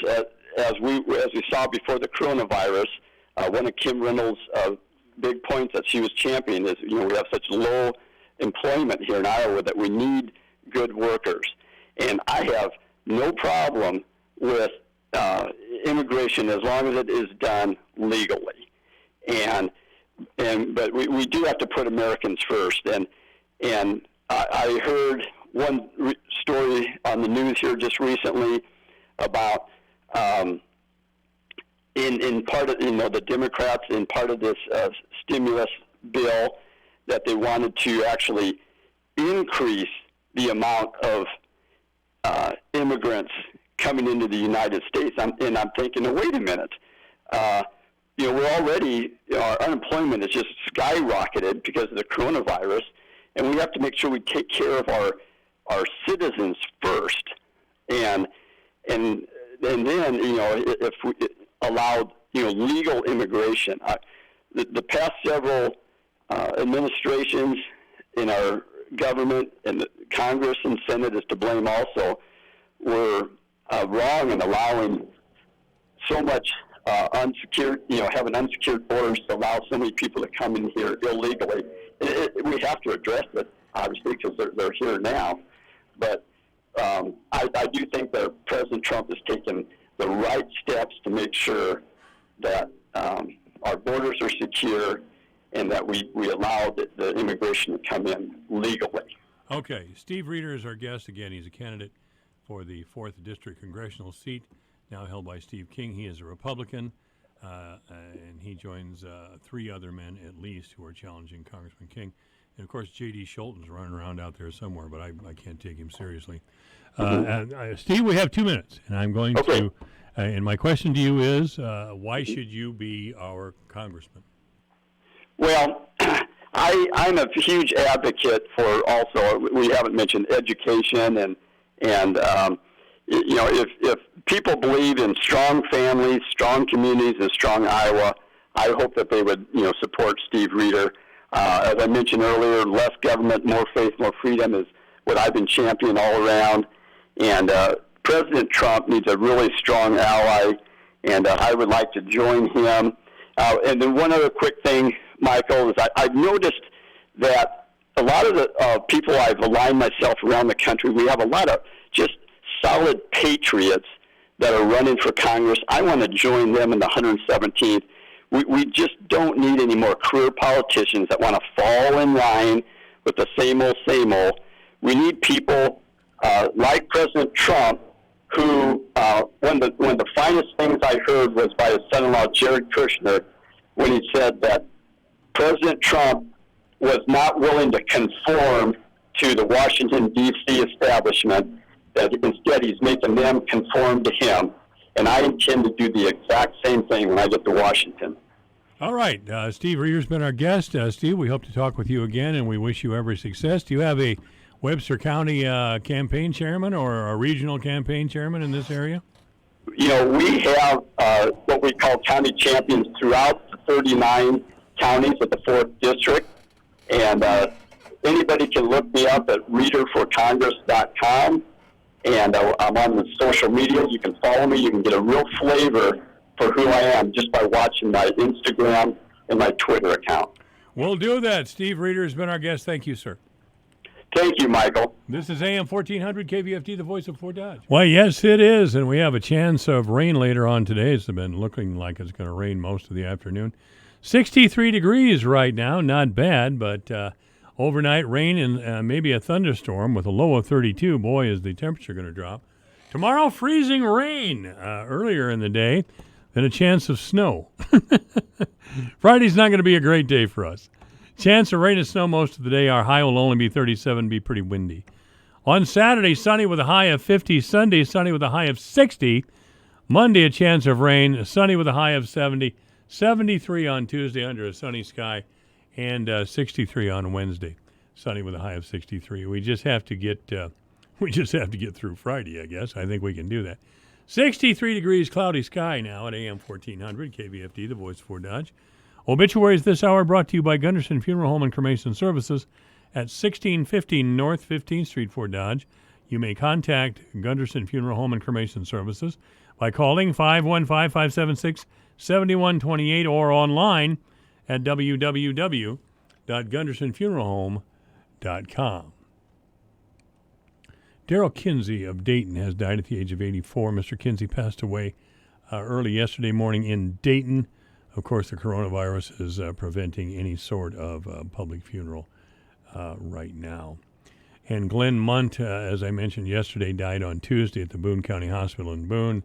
Again, the coronavirus is preventing any sort of funeral right now. But that is for Glenn C. Munt, who passed away at the age of 97. Obituaries this hour brought to you by Gunderson Funeral Home and Cremation Services at 1615 North 15th Street, Fort Dodge. You may contact Gunderson Funeral Home and Cremation Services by calling 515-576-7128 or online at www.gundersonfuneralhome.com. It's 3:32. David Osterberg of the Iowa Policy Project coming up. I'm Phil Gunderson. Gunderson's has a tradition of providing services unmatched in our community. Funeral, cremation, and pre-planning services with certified celebrants on staff, aftercare, video, and customized printed goods that are the standard. We offer live streaming options and community support with remembrance and educational programs. When it's time to look for a funeral home, look to Gunderson's. Gunderson Funeral Home and Cremation Services. North Central Iowa Regional Solid Waste is not accepting residential drop-offs until further notice. This includes appliances, electronics, TVs, tires, and garbage. Curbside collections will still occur. Also, the Household Hazardous Materials facility is closed to the public. They thank you for your patience and understanding as they navigate through the COVID-19 crisis. Their primary concern is to assure the safety of the community and their staff. For a list of local haulers and updated information, log on to ncirswa.org. Find them on Facebook, too. With your KVFD news update, I'm Rob Jones. The Fort Dodge Fire Department responded to a structure fire Thursday morning in downtown Fort Dodge. Fire department personnel arrived at 1103 Central Avenue just before 10 a.m. The building was ruled a total loss and was vacant at the time of the fire. The building at 1101 Central Avenue, just west of the original building, is partially a residential building. It suffered fire and smoke damage, but there were no civilian injuries reported. One firefighter was injured. Here's Fort Dodge Fire Chief Steve Hergenreiter on the extent of that injury. One firefighter was injured, was transported to the Trinity ER and received stitches for a laceration in the forehead. The firefighter was treated and released. The chief went on to talk about the way fire crews were able to extinguish the blaze. We arrived on scene and immediately had a fire crew do a fire attack on the original fire building, and then another crew took a hose line up into the exposure building of the 1101 Central Avenue and extinguished those fires and made sure everybody was out of the apartments. The fire department was on scene for about 2.5 hours. The cause of the fire is still under investigation, and anyone with information is asked to call Crime Stoppers at 515-573-1444. The city of Fort Dodge, in an effort to reduce the risk of exposure to COVID-19, has announced that they will be closing several outdoor areas in the city. Those areas include all playground equipment, soccer fields, park bathrooms, the St. Edmund Arena track and field area, campgrounds, tennis courts, basketball courts, Dodger Stadium, park shelters, and all school parking lots. The city says that residents can continue to enjoy other outdoor activities such as disc golf, pickleball trail use, kayaking at Kennedy Park, fishing. They also said that park use is endless. The city asked that everyone practice appropriate social distancing to help mitigate the spread of the virus. Upper Des Moines Opportunity will be having a drive-through food pantry Wednesday, April 8th from 4:30 to 6 p.m. at their Webster County office located at 1325 First Avenue South here in Fort Dodge. Those participating must be a resident of Webster County. The pantry will be curbside delivery, and everyone participating is asked to stay in their vehicle. For KVFD from the Jerry Sheeter Newsroom, I'm Rob Jones.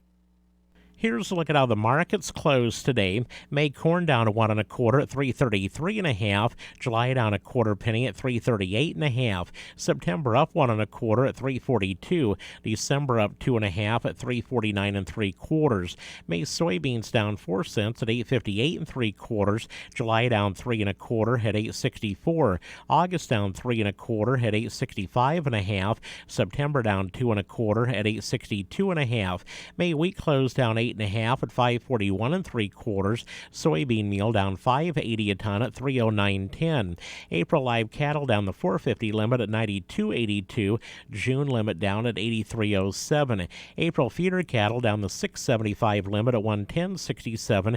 May limit down at 111.65. April lean hogs down the 450 limit at 44.70 and May limit down at 45.47. From the Alpha Media Farm Desk, I'm Dwayne Murley. Liberty Mutual Insurance Company presents and Doug. Check it out, Limu. Got a brand new motorcycle jacket and matching leather pants. Now let's go for a ride and tell everyone that Liberty Mutual customizes their motorcycle insurance. So you only pay for what you need. Oh my gosh, this leather does not breathe well. You can't suffocate in leather, can you? Liberty, liberty, liberty, liberty. Get a customized quote at libertymutual.com. Finding great candidates to hire can be like, well, trying to find a needle in a haystack, but not with ZipRecruiter. Its powerful technology actively finds and invites qualified candidates to apply to your job. So while other companies might deliver a lot of hay, ZipRecruiter finds you the needle in the haystack. See why 4 out of 5 employers who post a job on ZipRecruiter get a quality candidate within the first day. Try ZipRecruiter for free at ZipRecruiter.com/search. That's ZipRecruiter.com/search.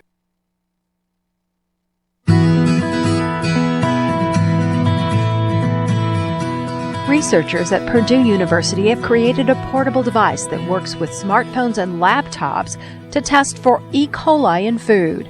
I'm Julie Harker with Healthy Living on Brownfield.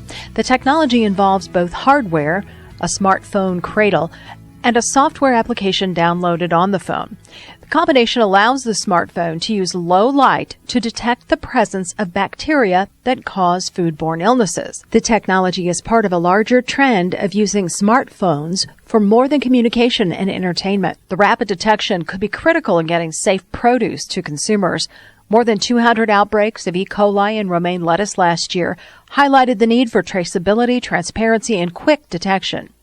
A senior research scientist at Purdue says the goal was to create technology and a process that allows for the cost-effective detection of foodborne illness using an easy and efficient process. The time frame allows better detection and quicker action to stop more people from getting sick. Researchers are now working to patent the technology and make it more widely available. About 1 in 6 Americans get sick from foodborne illnesses each year. The CDC estimates 48 million people are impacted by one or more of the 31 pathogens known to cause foodborne illnesses, including E. coli. I'm Julie Harker with Healthy Living on Brownfield. This message is from the National Council on Aging. Adults over age 60 are at higher risk for the COVID-19 coronavirus because they may have weaker immune systems or chronic health conditions. The Centers for Disease Control recommends older adults avoid crowds and people who are sick. Wash your hands and disinfect surfaces often. Keep a 2-week supply of food and medicine on hand. Learn more at ncoa.org. You pledged your life to serve. You made sacrifices, lost loved ones. At VA, we don't see the falls you've taken. We see the 1,000 times you've stood back up. We embrace your uniqueness and won't trivialize your hardships. We can't promise to heal all wounds or wash away all trauma, but we do see a path forward. We see all veterans. We see you. Learn how treatment works and recovery is possible. Visit maketheconnection.net. My kids' safety is my #1 priority. I always play it safe and sound when electricity is around. My mom taught me to play it safe. To be sure your little one avoids any shocking accidents, install ground fault circuit interrupters where electronics may accidentally come in contact with water, and child-proof your outlets. What about outside? You're right. Teach your children to come indoors when thunder roars, and never play on trees near power lines. Always look up. Let's stay safe together. Iowa's locally owned electric cooperatives want you to be safe and alert in your home. Michael Devine at AM 1400. In the name of justice and the American way of life. With 60 rounds of freedom. That's right. Joining me with his 60 rounds of freedom is David Osberg of the Iowa Policy Project. Hi, David. Hello, Mike. Well, are you doing all right down there? You don't have any coronavirus or anything, do you? No. Well, we're one of the hot spots. Lynn County's the hot spot now. Why is Johnson and Lynn County such hot spots? Is it because there's all those liberals down there, or? Yeah, we're more sophisticated. We're more sophisticated. We're uptown, boy. We get the virus. Well, part of it is right, because people were traveling. I mean, it started out with people traveling to Egypt. What in the world was anybody going to Egypt for? Well, it was a bunch of people with their bank. They went off to, the bank. They were nice customers of the bank, so the bank took them, or they probably had to pay, but, they organized a trip for them. Man, you want to take me someplace, take me to Hawaii or Egypt. Yeah, I can think of better places, too. Anyway, we don't have all that coronavirus over here in Western Iowa. We have Congressman Steve King, and I've checked this out, David. I have checked this out, that Steve King has been accused of practically everything except buggery on the high seas during wartime. So there you go. Steve's got that going for him. But everything else he's apparently guilty of. Yes, that's true. When you look at the map of Iowa and where the outbreaks are, the very far north and very far south are the ones with fewest cases. Yeah, well, those are, I don't know if you've ever been down to the bottom 2 tiers of counties in Iowa, but that's Hooterville. I mean, that's not southern Iowa. Not many people, first of all. There aren't not many many people, and it's northern Missouri. It's not southern Iowa. I mean, the Missouri attitude creeped across the border there, and of course, north of us, there's nobody up there either. Really, I mean, there's And I shouldn't be saying these things because for years I complained when Ron Corbett, one of your old students, was in the state legislature, and he was speaker, I believe. He was. And we always tried to get some money spent west of Highway 30 or Interstate 35. We'd always try to get some state money to help or get Highway 20 finished from Fort Dodge to Sioux City. And Ron would always stand in the well and say, but there's nobody that lives over there. We have the traffic count here in Cedar Rapids, you know. Ron, I like Ron, but he really used to get on my nerves with that, you know. Yeah, well, he was a little outspoken. Yeah? I liked him. He was a decent student, too. Yeah. He was a good running back, too. That was at, what, was that at Cornell or? He was at Cornell. Yeah, he was, he's a good athlete and an okay student, and he's basically a nice guy. Yeah, I think he's basically a nice guy, right. Anyway, David Osterberg, the Iowa Policy Project, by the way, again, is a group, and David is a co-founder, that investigates and does research on some of the issues of our day and our time in hopes that fact and science will sway public opinion. And, of course, the thing that we really discuss is how little fact research and science makes when you have an opinion. We tend to do that, yes. Yes, we will soldier on, however. So we are here in the time of Corona, and some of our people, you know, rural Iowa is a very poor place. If you want to know why Donald Trump was elected, you drive through the rural part of the country that elected him. It's not racism, it's not sexism, it's not that, or any of those things. It's fear of the end. It's fear of the economic insecurity. It's fear of the of not having enough to eat, a proper shelter, of ever changing. That's why. That's where. Well, here's one thing, because that tends to be true. There are there's this social safety net that's been created over time. Mainly, the part that I'm want to talk about is way back to President Johnson. Remember the war on poverty? Oh, quite well. Johnson is still one of my favorite. I think he is my favorite president. John Kennedy was real cool, but Lyndon Johnson was a warrior. He fought the war on poverty, and he meant it. And he knew how to get things passed. Yes, he did.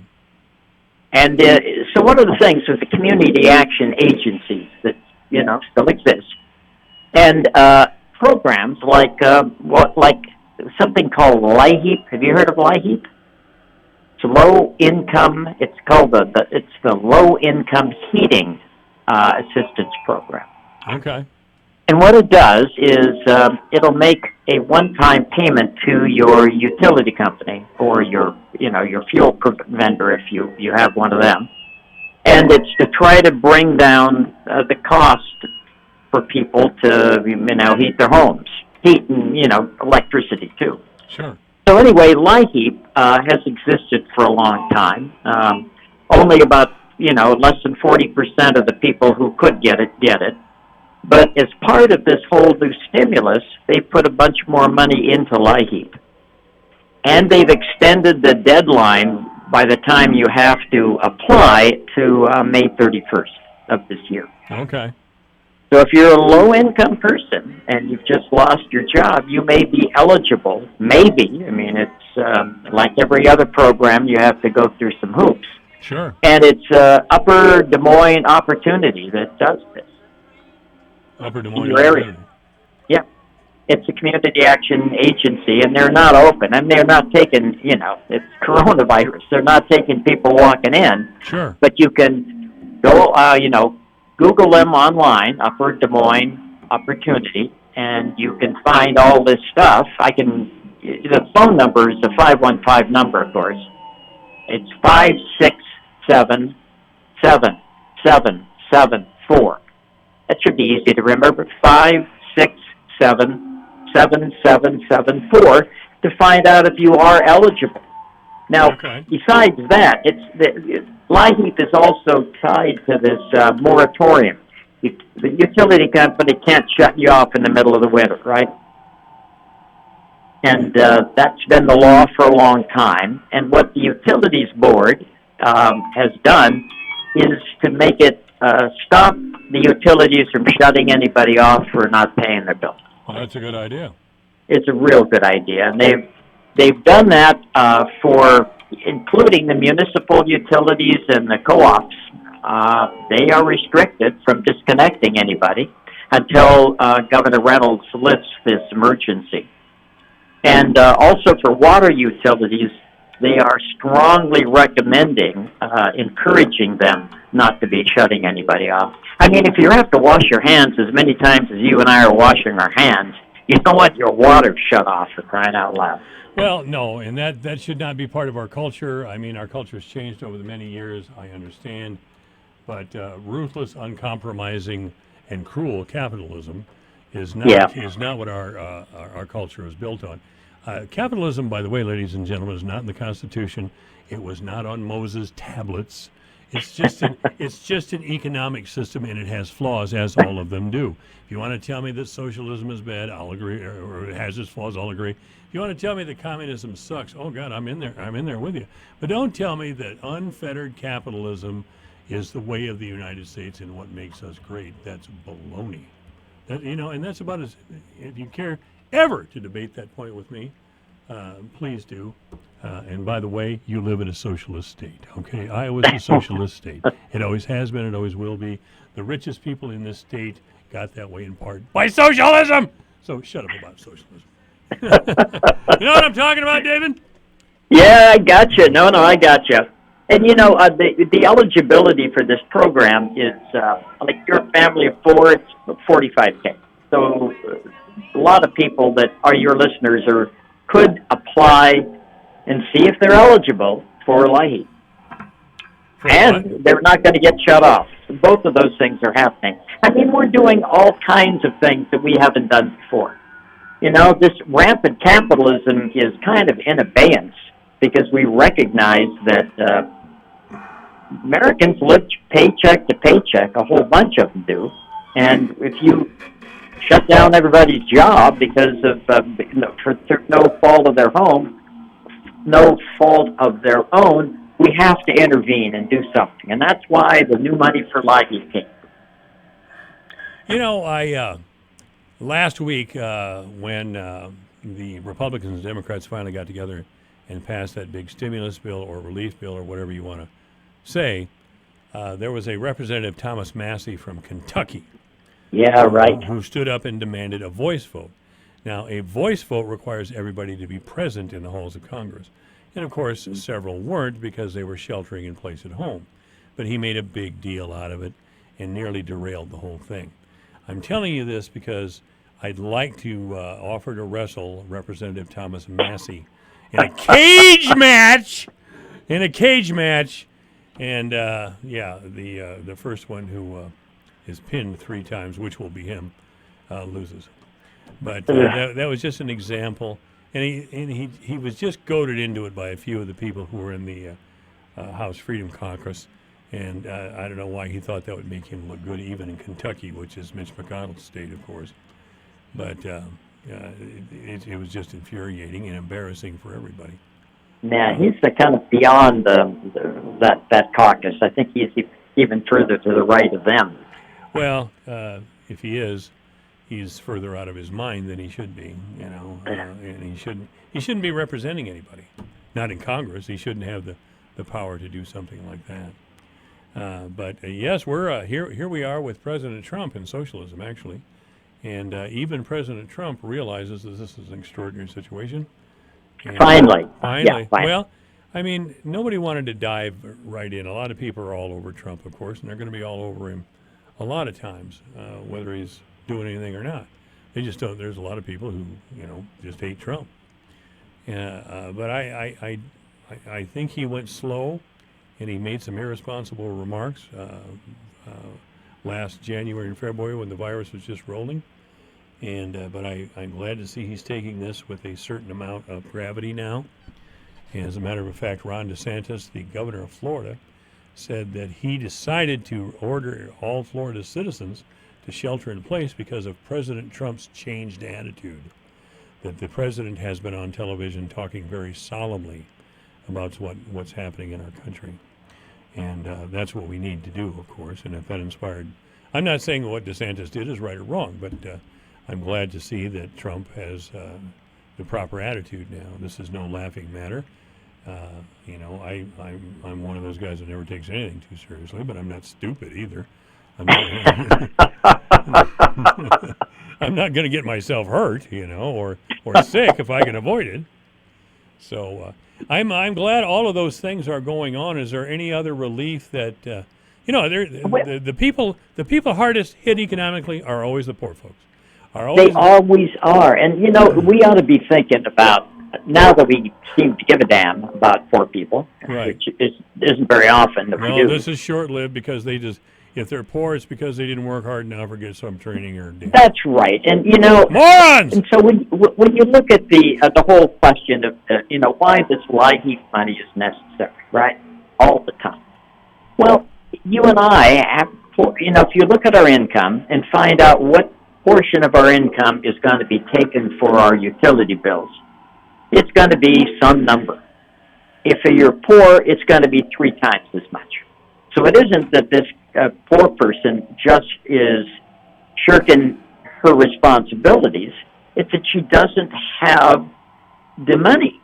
And if she had to pay the same percentage that I had to, she'd do it. So I think we need to be thinking about ways in which we just say that, like they do in Illinois, in parts of Illinois, the maximum you're going to be paying is 6% of your income for gas and electric, and that's it. Above that, somebody else has to come in and pay it, because that's way above the average for a middle-class person, what they have to pay. And that's getting rid of this thing that you're some kind of, a bad person. You're not a bad person. You don't have any money is the problem. And that's because wages are so crappy. Oh, yeah. There's a few people getting pretty loaded. I mean, we're going to start to look like Mexico here pretty soon. I don't know when the last time you were in Mexico was, but Mexico City has neighborhoods where people have mansions and huge swimming pools, and you can go 3/4 of a mile, and it is the most depraved type of living you'll ever see in your life. It's grotesque. Yeah. And they're within sight of each other. And that could very well happen here. In fact, I think it is happening here. Well, I was in Peace Corps, so I certainly found that some of the same things. Where were you at in the Peace Corps?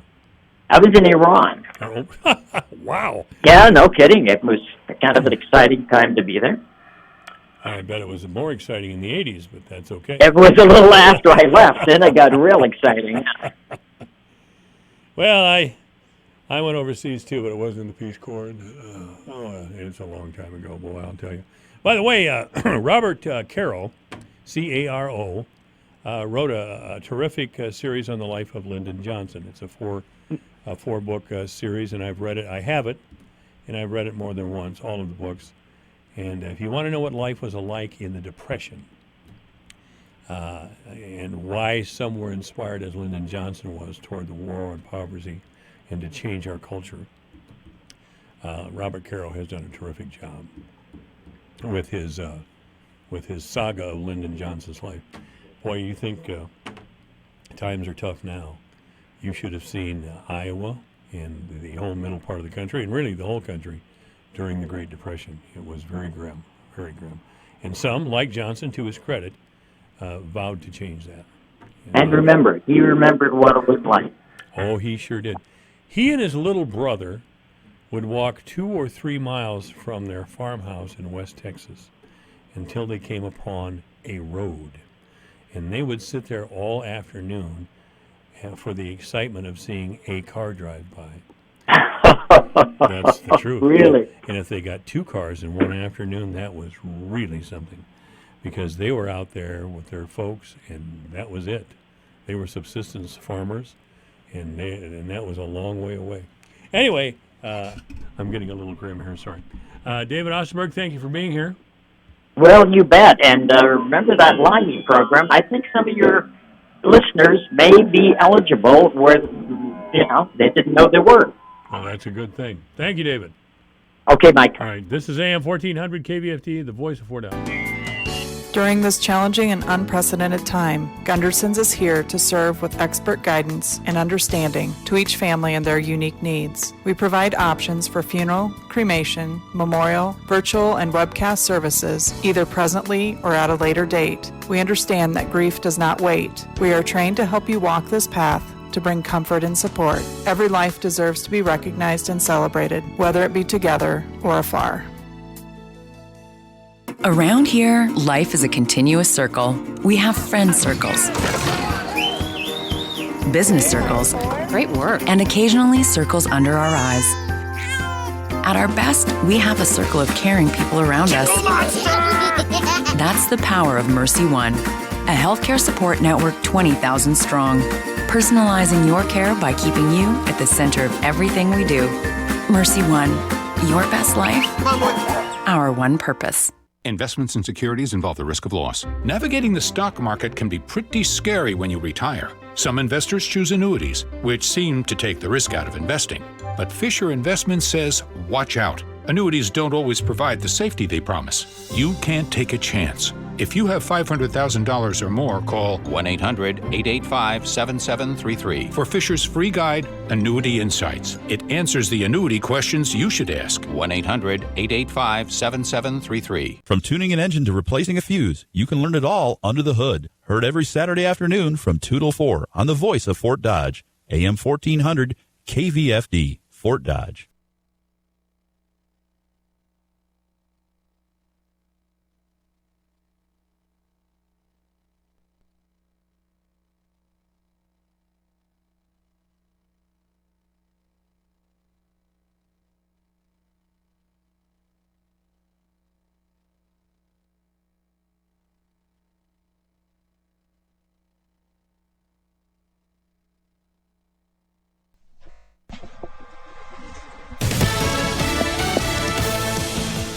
A new threshold in this global pandemic. I'm Lisa Brady, Fox News. More than 1 million cases of COVID-19 worldwide. That milestone reached as deaths topped 51,000. And in the U.S., more than 236,000 confirmed cases. We're going to continue to see these numbers go up, no matter what we do.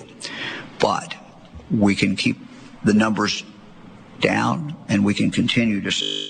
Ohio Governor Mike DeWine extending a stay-home order through May 1st, saying it buys time for the healthcare system to bolster equipment and space. 39 states now have statewide stay-at-home orders in place, also including Washington, D.C. This affects about 90% of the U.S. population. New York still has the highest numbers in the country, over 92,000 cases. We're working very closely with Governor Cuomo. We're going to be sending additional ventilators to New York City today, and we're very confident that the state is going to properly resource not just the ventilator. We're going to continue to surge these critical supplies. Pence also says modeling shows New York could hit its peak in 7 to 14 days. That was Vice President Mike Pence talking to Fox News Radio's Brian Kiley. Toll continues to mount nationwide. More than 10 million people have been laid off in the last 2 weeks. Economists are now predicting as many as 20 million jobs lost by the end of April and an unemployment rate as high as 15%. That's double the job losses we saw during the Great Recession of 2008. Fox's Brian Yennes. This week's claims for unemployment benefits double the record set just last week. America is listening to Fox News. America is a great big country. Filled with all kinds of different people. And we all count. That's why the 2020 census wants to make sure we're all counted.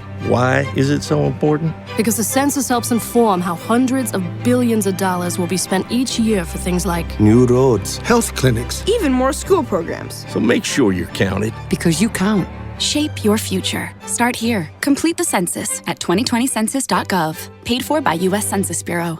In business today, being ready is more challenging than ever. As you work to keep your doors open and employees and customers protected, Cintas is here to help. Our trucks can deliver essential supplies like soap, microfiber towels, disposable gloves, paper towels, toilet tissue, and safety glasses. We can even sanitize your restrooms. We'll serve you with the speed and dedication you need. Learn how Cintas can help your business stay ready at Cintas.com. As hospitals continue to report shortages of some critical supplies, the House plans to step oversight. Speaker Nancy Pelosi says a select committee will provide accountability and oversight of resources being allocated by the federal government, including the distribution of more than $2 trillion approved by Congress last month. This is not a kind of a investigation of the administration. It's about the whole, there's things that are so new and the rest, and we want to make sure that they're not exploiters out there. The select committee will be led by House Majority Whip James Clyburn and have subpoena power. Top House Republican Kevin McCarthy questioned the need for a new congressional panel, arguing an oversight board is already included in the economic rescue package. Jared Halpern, Fox News. So many people staying at home is spurring a variety of new innovations and improvements for the technology being used. Facebook launching a standalone messenger app for desktop with free unlimited group video calls. Facebook reps say over the past month, they have seen an over 100% increase in people using their desktop browser for audio and video calling on Messenger. The app works with your Facebook account. You can reach out to friends without a phone number or email address. The move helping Facebook stay competitive with platforms like Google Hangouts and Zoom, as more and more folks are turning to video conferencing amid the coronavirus outbreak. Kristen Goodwin, Fox News. Some breaking news on the election still scheduled for Tuesday in Wisconsin. A federal judge declining to postpone Wisconsin's presidential primary, but the judge is ordering that people get an extra 6 days beyond Tuesday's election for absentee voting. On Wall Street today, a rally despite the grim numbers on jobless claims, the Dow finishing up 469 points, over 2%, back over 21K. I'm Lisa Brady. This is Fox News. From the Jerry Sheeter Newsroom, I'm Rob Jones. The Fort Dodge Fire Department responded to a structure fire Thursday morning in downtown Fort Dodge. Fire department personnel arrived at 1103 Central Avenue just before 10 a.m. The building was ruled a total loss and was vacant at the time of the fire. The building at 1101 Central Avenue, just west of the original building, is partially a residential building. It suffered fire and smoke damage, but there were no civilian injuries reported. One firefighter was injured. Here's Fort Dodge Fire Chief Steve Hergenreiter on the extent of that injury. One firefighter was injured, was transported to the Trinity ER and received stitches for a laceration in the forehead. The firefighter was treated and released. The chief went on to talk about the way fire crews were able to extinguish the blaze. We arrived on scene and immediately had a fire crew do a fire attack on the original fire building, and then another crew took a hose line up into the exposure building of the 1101 Central Avenue and extinguished those fires and made sure everybody was out of the apartments. The fire department was on scene for about 2.5 hours. The cause of the fire is still under investigation, and anyone with information is asked to call Crime Stoppers at 515-573-1444. The city of Fort Dodge, in an effort to reduce the risk of exposure to COVID-19, has announced that they will be closing several outdoor areas in the city. Those areas include all playground equipment, soccer fields, park bathrooms, the St. Edmund Arena track and field area, outdoor exercise stations, campgrounds, tennis courts, basketball courts, Dodger Stadium, park shelters, and all school parking lots. The city says that residents can continue to enjoy other outdoor activities such as disc golf, pickleball, trail use, kayaking at Kennedy Park, fishing. They also said that park use is endless. The city asked that everyone practice appropriate social distancing to help mitigate the spread of the virus.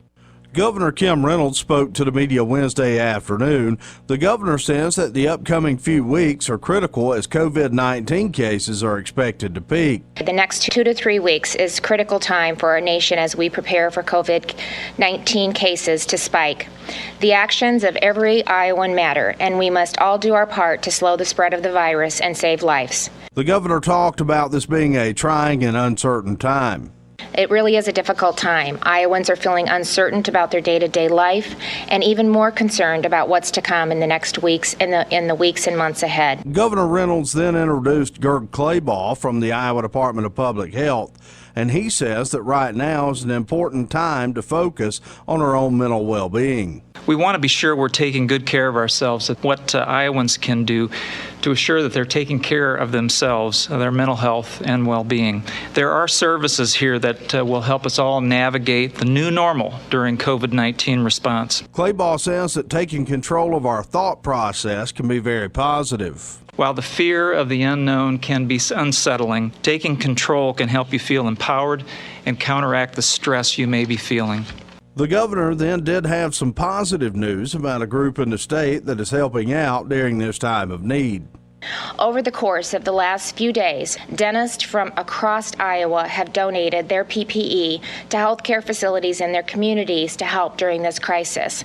I'm so inspired by and grateful for their generosity, and I just want to say thank you for stepping up and making a difference. Governor Reynolds feels that we will come out of this situation stronger than we went in.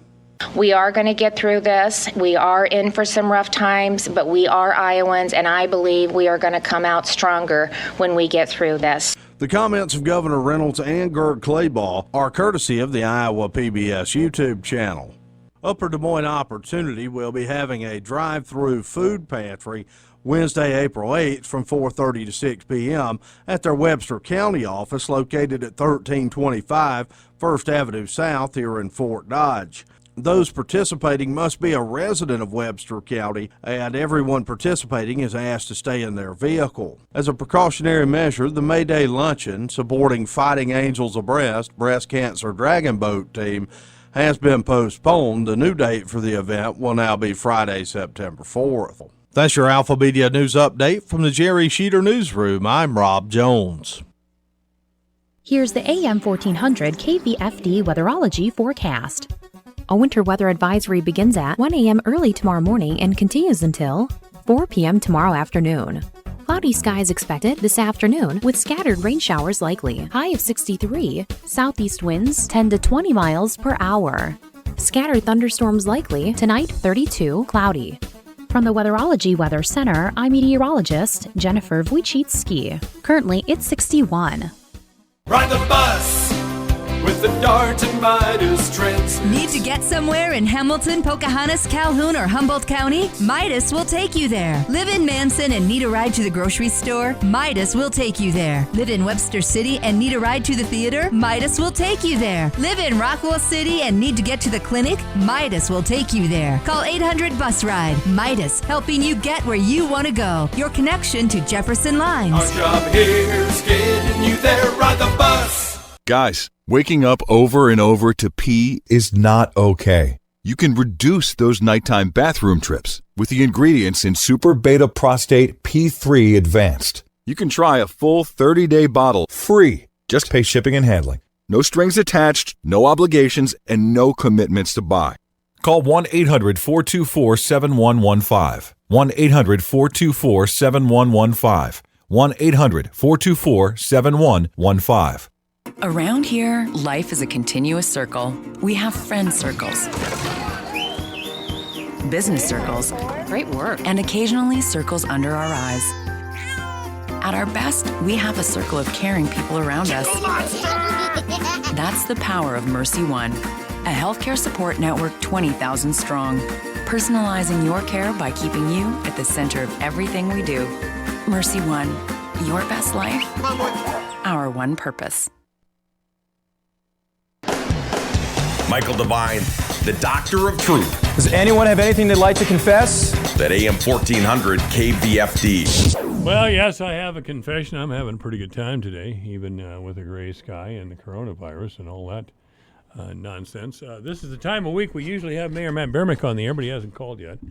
I just texted him, and I guess we exchanged texts earlier today without talking about whether he's going to be on the air today or not. So hopefully the mayor will call in. There's not a lot of city business, I suppose, to discuss, but there is always, again, as we as we try to cope with this coronavirus, there's always updates that we may need to hear. Today or just a short time ago, the White House said everybody wear masks. They're encouraging everybody to wear face masks. And I thought to myself, I would happily do that. I don't know where to get them. Matt Bearmick, you know where to get them? Get face masks? Yeah, face masks. I don't think you're going to find them. Thank you very much. So why is the White House telling me some dumb stuff like that? I don't know. The last time I checked, I don't speak for the White House. Come on, man. You're the mayor. You got it going on. Yeah, right. There you go. Well, if if this latest blast in the White House rings a bell with any of you, and you know where we can get some masks, surgical type masks, I'll happily get them. I'll get the gloves. I'll do the whole thing. I will. Probably not in my house, but everywhere else I go, I'll do it. If I go outside, I'll put all that stuff on. But I had a little bit of hand sanitizer from Daniel Pharmacy, and they're always out. So I did this. I went and got some of those baby wipes, for, what do you call them, the handy wipes or whatever the heck they are. Mm-hmm. So that's what I use. I mean, they got sanitizing lotion of some kind. The only problem is you smell like a baby diaper for quite a while. Well, that's probably better for you. Just back off, Bemrick. Just back off. That's normal, right? All right there, Mayor Bemrick. What is the city doing in reaction to coronavirus today? Well, yesterday we decided and worked and got a press release out closing all the playground equipment as well as tennis courts, basketball courts, outdoor exercise equipment, all that kind of stuff. Oh, you're kicking the kids off the playgrounds? Yeah, essentially, yeah. Okay.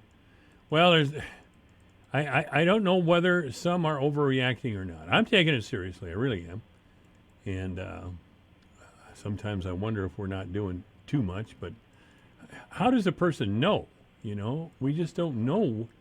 Well, I mean, the data, if you look at the data on how this is trending, how it's projected, I know you heard Dr. Fadati today at the press conference. You're breaking up a little bit there, Matt. Can you speak a little more directly into the receiver, or we're having a hell of a problem? In addition to coronavirus, we're having a hell of a problem. Is that better? Oh, that's much better. Thank you. Okay. So you heard Dr. Fadati talk about projections and forecasts, things like that, and saying that that's part of the info they use to make decisions. But I mean, if you're looking and researching online, the peak for Iowa is later this month and at the very beginning of May. So it's still going to get worse before it gets better. Well, that's what the president said the other night. That, and by the way, again, I talked about this with David Osberg in the last hour. Governor Ron DeSantis of Florida, who was resisting stay-in-place orders, came out just the other day, yesterday, I believe, with a stay-in-place order for Florida, which is a state of 22 or 23 million, and they're getting hit pretty hard down there. And he said the reason that he was swayed on the stay-in-place order was the solemn tone that President Trump had struck over the weekend when describing what we could expect in April as far as this coronavirus. We're going to peak late in this month, maybe, but President Trump is very solemn. And it's sad that these things turn into political footballs. Some would say that there's calls to insist governors stay in place so the economy is wrecked right before the election. I have a suspicion that might be. I don't know. But on the other hand, this is pretty nasty business. So again, all I can do is follow the rules the best I can. And it's pretty easy to do, by the way, because I really can't go anywhere. I went down to Amigos and got a pizza the other night, but they brought it out to the car, Right. So, yeah, the big fire in town, Matt. Nobody got hurt over there, did they? We had one firefighter that did sustain some injuries and did go to the emergency room, hit some stitches, it sounded like, and he was released. But, yeah. Yeah, it sounded like the Caddyshack restaurant, which I go fairly regularly, and which still had on his menu a divine breakfast burrito that was full of ham. I don't know if you knew that or not, but Jeff always did that for me. Hardy's Caddyshack. And but I've been at Fort Dodge a long, long time, and I don't remember what was in that building next to Caddyshack where the fire seemed to be coming from. There was a bar there a number of years ago, but it closed pretty fast because I think there was a shooting right away, and nobody wanted to run it after that. But that's the last thing I remember being there, and that bar wasn't open a month or two. Yeah. Do you remember what it was when you were a kid? I don't. No, I don't recall what that one was. I should have thrown that open to the listening audience a little earlier today. What was in that little building? Do you know if those buildings are going to have to come down?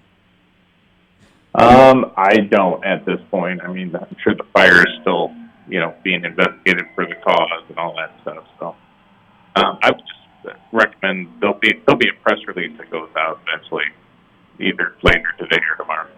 Well, I was hoping for the scoop.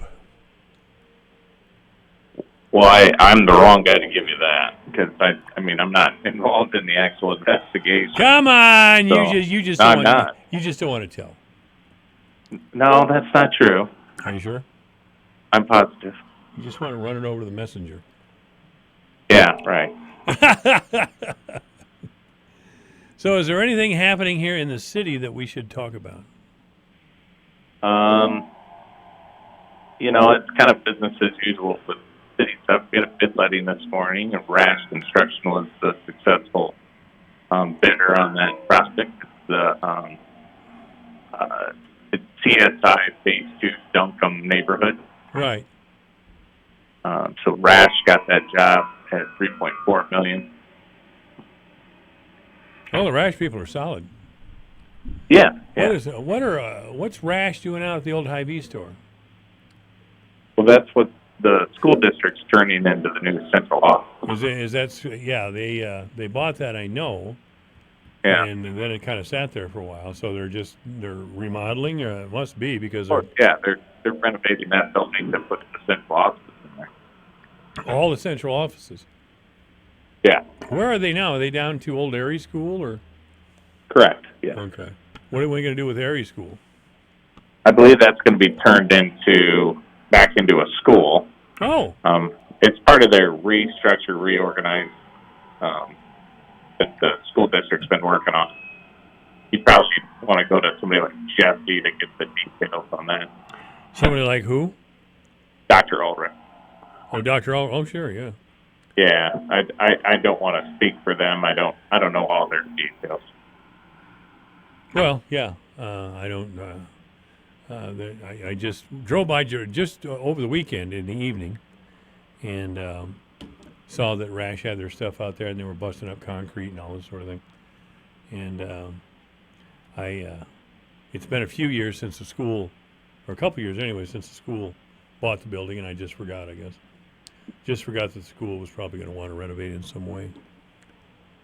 Well, that's cool. Maybe we can get old Hillcrest School back too, huh? How about Hawley School? Let's get that back. Probably not. Well, Hawley's been torn down. So. Yeah, it's been torn down for several years. I lived up there when they tore it down. So did I. Did you? Well, I lived across from Isaac Walton Pond. Oh, that's right. Yeah. Yeah. Well, there was a lot of old classic school buildings, that's for sure. So, are we going to have a city council this Monday or not? I can't remember what Dr. Evil said on Tuesday when he was here. Yeah. The plan is to have a council meeting. It'll be another one of the Zoom type meetings. It's been suggested that I do Zoom on this radio program. I wonder if I could do that. You probably need to talk to your IT people. Yeah, they never want to talk to me. What'd you do to them? Well, I called them nerds. They are nerds. They're like Jimmy Fallon, the old Saturday Night Live television show. They got 15 beepers on their belt, and they're always telling everybody to move and get out of the way, and they don't know anything. You remember that? Yeah, oh yeah. So, we're all blockheads because we don't know where this certain thing is. I don't know. I always tell them, though, Nobody will pay to see you do what you do or hear anything that you have to say. What are you doing? I'm doing something in my garage while I'm on the phone. Oh, okay. Over at the Bemrick Mansion and Grounds? Yeah, right. No, I'm just straightening up my garage. So how's business at Bemrick Electric? Pretty slow. I bet. Pretty slow. Yeah. We got a few facilities we're still working in, but for the most part, we're pretty quiet. Well, I'll have Anthony come over and put in a couple more electrical outlets if he's not doing anything. Yeah, we can do that. All right. Mayor Matt Bemrick is our guest. Unfortunately, you can't call in because Matt's already on the phone line. Something I hope happens after the corona thing, and our company, Alpha Media, is as hunkered down as anybody else. They're freaked, They don't want to spend any money, and they got no money coming in either. So everybody's kind of in the same boat there. But one of the things I hope in the future is that I get more than one phone line in here and a little more capability up here to engage the audience both in the studio and over the phone line. I hope that happens. We'll just have to see. Yeah. We'll just have to see on that. That's all I can say, or that's all I can do. So it is, Matt, it's been weird. I've got out of the house the last 2 Sunday afternoons, and I made up some reason to get out of the house. But really, I just wanted to get out of the house. And the streets are it's eerie. The streets are empty. Yeah, it is quiet out there. I'm actually, now I'm back in my house. I'm in my dining room, and that's where I have my temporary desk. So I can look out my front window at 7th Avenue North there. But one thing, it's just, rarely a car goes by. Well, yeah, that's the truth. Just quiet. So there's a car. Did you send your folks to your mom's hometown of Paris? No. They're still hunkered down here in Fort Dodge at home. Well, they probably can't get over there now anyway, can they? I don't know about airports. No, I don't think you can international travel right now. I would think so as well. Well, Matt, I want to thank you for calling in. Yeah. I do appreciate it. I'll be back next Thursday at 4, and just you'll be back next Thursday. Share the Thursday. message with your audience there. Trying to do press releases as often as possible, updating information. Watch the city Facebook, the county's Facebook, West County Public Health Facebook, all the partnering organizations, Unity Point, Community Health Clinic. Just check those Facebook pages and websites for updated information. All right, Mayor Matt Bemrick's been our guest. We'll talk to you next week then, Matt. You bet. Take care. Michael Devine, the Doctor of Truth. Does anyone have anything they'd like to confess? That AM 1400 KVFD. It's 426. From the Jerry Sheeter Newsroom, I'm Rob Jones. The Fort Dodge Fire Department responded to a structure fire Thursday morning in downtown Fort Dodge. Fire Department personnel arrived at 1103 Central Avenue just before 10 a.m. The building was ruled a total loss and was vacant at the time of the fire. The building at 1101 Central Avenue, just west of the original building, is partially a residential building. It suffered fire and smoke damage, but there were no civilian injuries reported. One firefighter was injured. Here's Fort Dodge Fire Chief Steve Hergenreiter on the extent of that injury. One firefighter was injured, was transported to the Trinity ER and received stitches for a laceration in the forehead. The firefighter was treated and released. The chief went on to talk about the way fire crews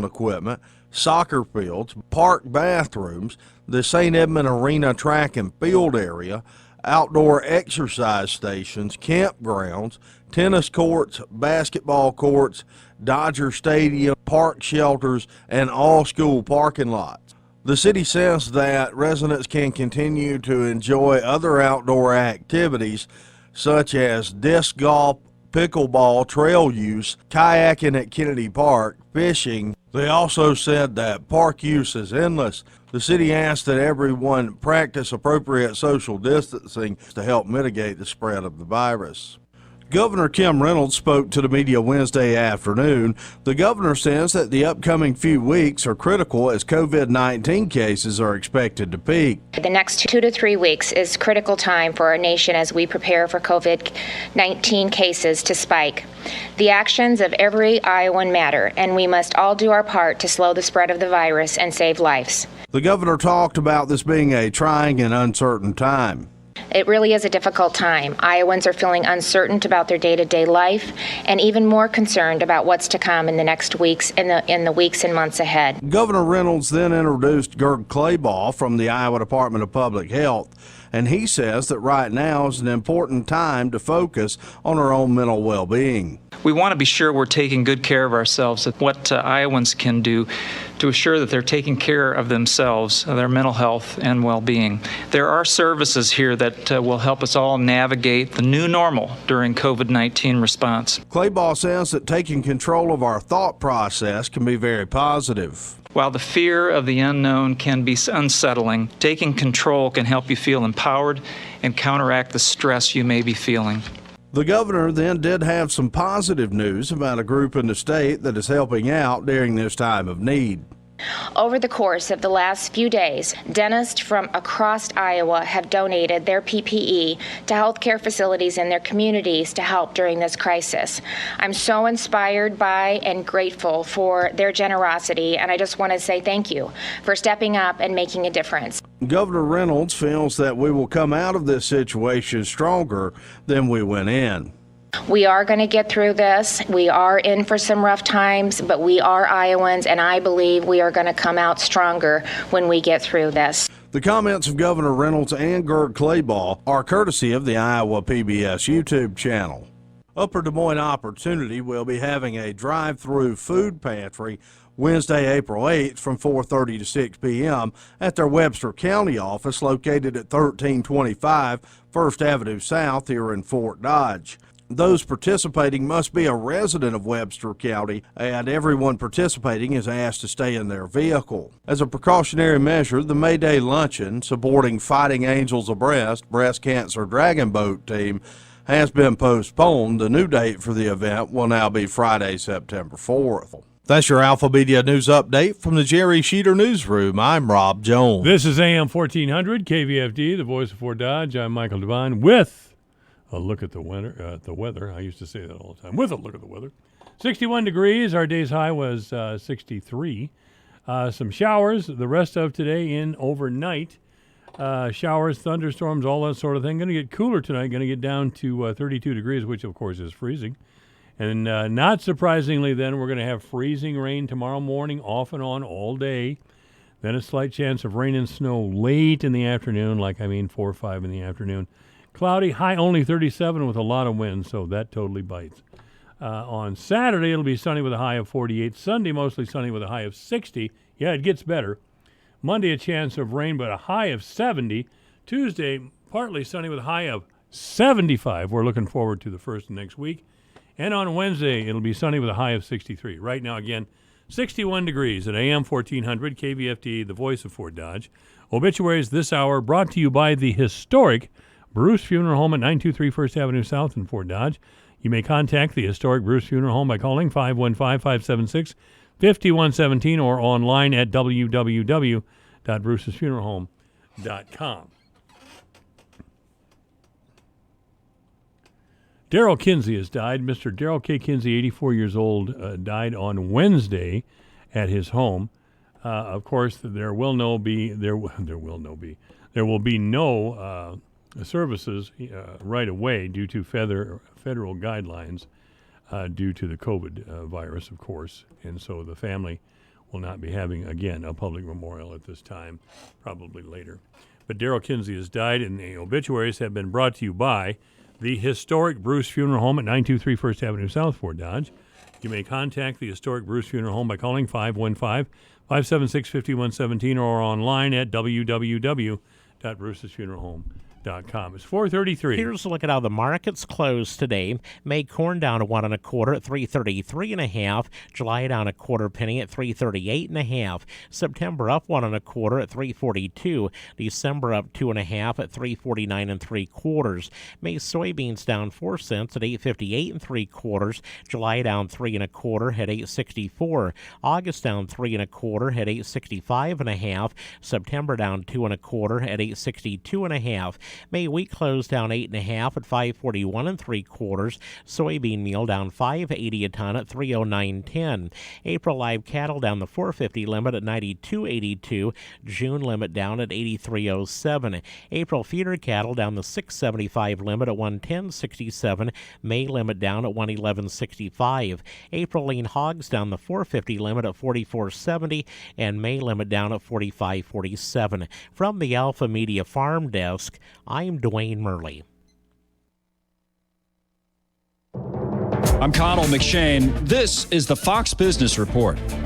Stocks ending higher amid hopes that Saudi Arabia and Russia will curtail oil production, providing stability to energy markets. The news helping investors focus away from a dismal jobless claims report, which showed that more than 6 million Americans filed for unemployment insurance last week. The report from the Labor Department reinforcing economists' views that the longest employment boom in U.S. history probably ended in March. The Dow rising 470 points, the Nasdaq up 127, S&P 500 up 56, and Tesla reporting that it delivered over 88,000 vehicles in the first quarter of the year, more than analysts were expecting. The estimates taking into account the coronavirus pandemic, requiring the electric car maker to wind down new car production at its main car plant in Fremont, California, and also suspend production in Shanghai. The quarter also marking Tesla's first producing and delivering its Model Y vehicles. That's your Fox Business Report. I'm Hillary Barsky, invested in you.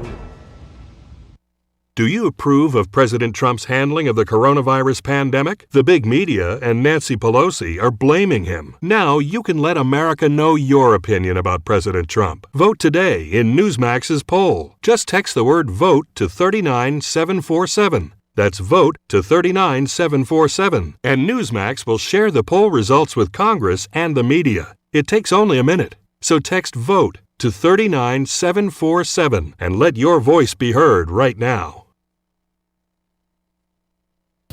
Hi, this is Dr. Zach Mason of Active Health Clinics. We want to remind our current and future patients we're a safe and sterile medical facility. Our office is taking extra precautions to protect all of our patients. We also want to emphasize the importance of a chiropractic visit and how crucial it is to building and boosting the immune system. One adjustment boosts the immune system 200+% and is a proactive approach during this time.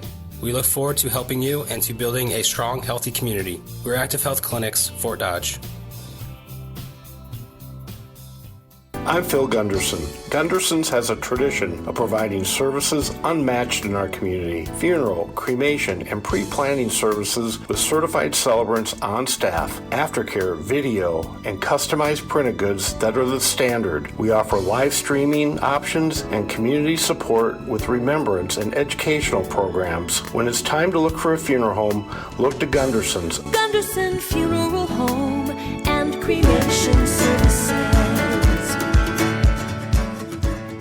On this edition of the Iowa Business Report, the amount of dollars being spent on tickets, merchandise, concessions, restaurants, the hotels. So the economic impact is truly significant. Every Iowa business has been affected by the novel coronavirus. We'll hear about how some are adapting. Even our most basic customs and practices have been changed, from shopping to family gatherings. We'll have more. And we'll hear how some business owners combine forces to fill a need, and the demand keeps growing. This is the Iowa Business Report for the fourth weekend of March, 2020.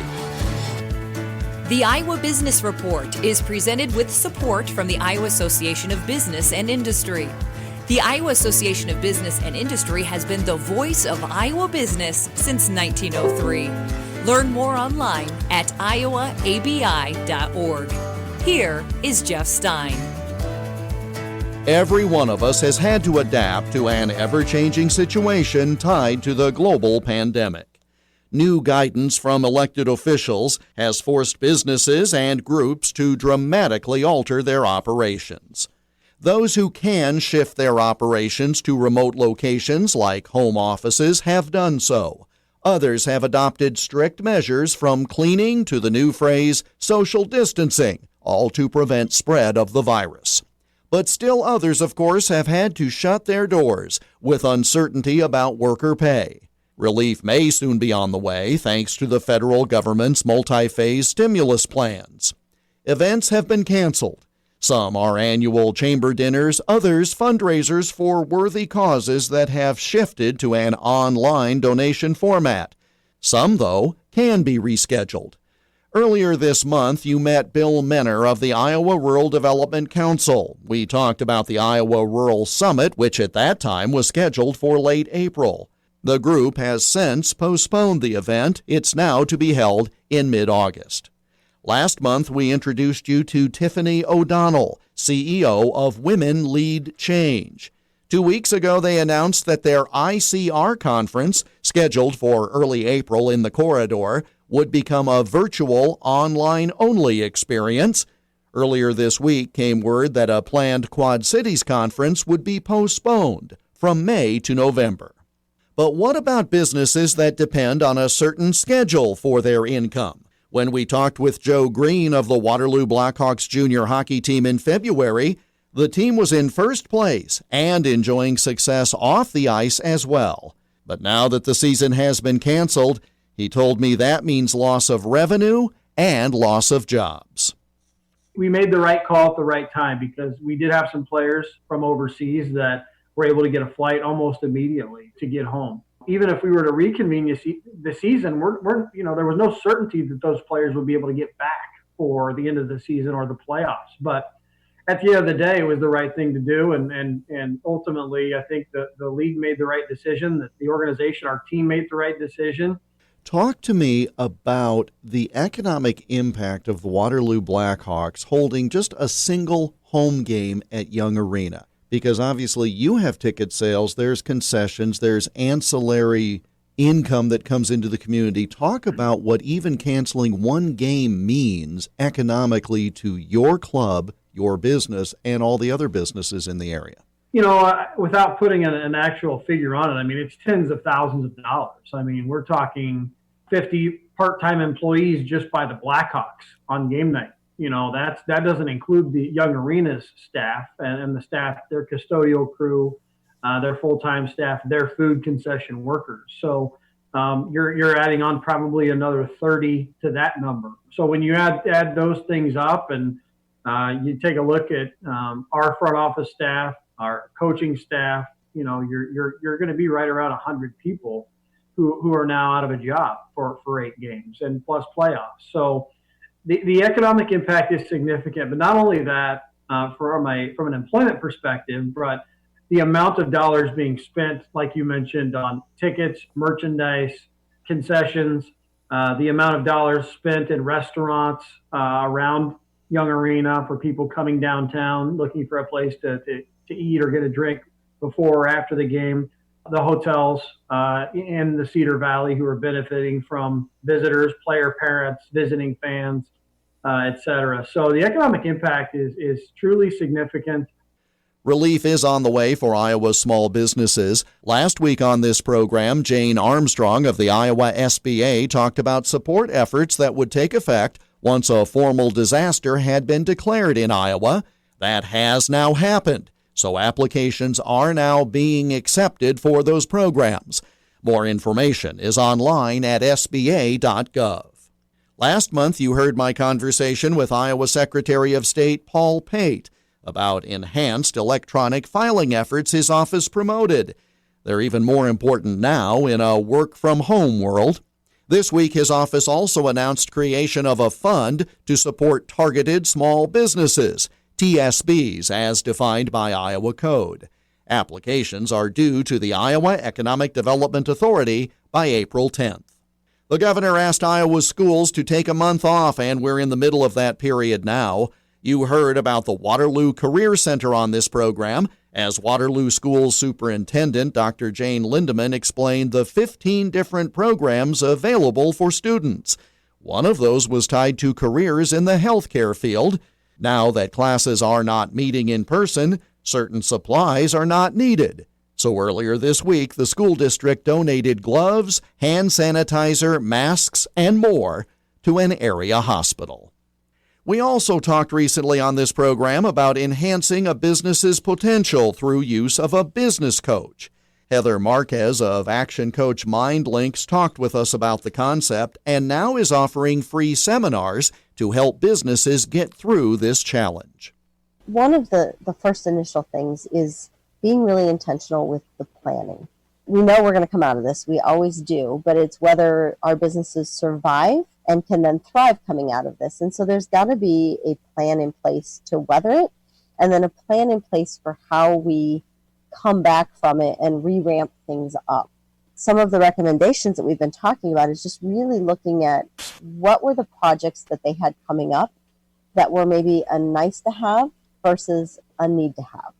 And so we're really digging into those kinds of things and then looking at how can we engage our customers or potential customers a little bit differently than what we have done in the past in order to keep up the interaction. We know people are going to be trapped at home. They're going to be stir crazy. They're going to want to be doing something. And wow, what an opportunity to, as a business owner and as a leader, continue educating yourself and your team and your clients on whatever the topic is for you. For us, it's all leadership and business development. So we're going to be focusing on providing education for that. But we all have our niche that we can provide education around and continue to educate ourselves. So it's going to be a great opportunity to not just sit still, but take action on maybe the book you've been wanting to read forever that you knew you needed to read about marketing, but it's been sitting there just sort of making you feel guilty. This is the time to do it. And it's a matter of then saying what's the most productive use of this time that I've been given for whatever reason so that I can then make myself better in a situation where it just seems everything else is worse or is confused, shall we say, all around us. It can be a great opportunity or a great distraction for all of us who are now transitioning to doing a lot more remote work, or maybe we can't even work from home, but we're stuck at home because we need to stay there. We can either make a choice of binging on Netflix all day, or we have the world at our fingertips through the internet. And there's so many resources and opportunities. We can take our time to, learn the skills that we need for the next promotion, or learn a little bit more background on something we need to research for our company. So this is an opportunity not to be wasted. And there's a law in leadership called the law of sacrifice. And it's really about not necessarily making a sacrifice, but giving up something of lesser value for something of more value. And as a business owner and a leader right now is an opportunity to define your values and maybe even redefine some values and understand where you fall on that, and then create some systems and processes to lean more fully into those values. Still to come, how 2 of our most basic social rituals have been altered by COVID-19, and how what was a need for one business became a way to help a community. You're listening to the Iowa Business Report. The Iowa Business Report is a copyrighted production of Totally Iowa Media, which is solely responsible for its content. For more, click on the radio programs button at totallyiowa.com. Many store shelves are empty due to mass purchases by people retreating to their homes for what may be an extended isolation period. But according to Michelle Hurd, president of the Iowa Grocery Industry Association, those shelves won't be empty for very long. I've obviously talked to many members of the grocery industry and store owners across the state of Iowa over the past week. And, many of them, whether it's their 5th year in grocery or 40th year in grocery, all agree that they've never seen anything like this over their time owning a store and in the grocery industry. So again, really unprecedented time for folks. I think one of the things that obviously we are hearing a lot about is how quickly goods are going off the shelves and the shelves looking empty, and really want to make sure that people understand that the supply chain is strong. If you see empty shelves, it's not because there isn't product there. It's just taking us a while to get the product through the supply chain to get it back into the stores. It's a demand issue. So I think that's been shocking for folks when they walk in, and maybe the time that they walk in, there may be a bare shelf. That's temporary. Our industry is working really hard, and the supply chain is strong. So just a matter of time before we get those shelves restocked and consumers it available to consumers again. A very different type of ritual has also been affected by the prohibition on gatherings. Funerals have traditionally been an important part of the grieving process. That's taken on entirely different meaning now, according to Charlie Yoder of Kelowna, president of the Iowa Funeral Directors Association.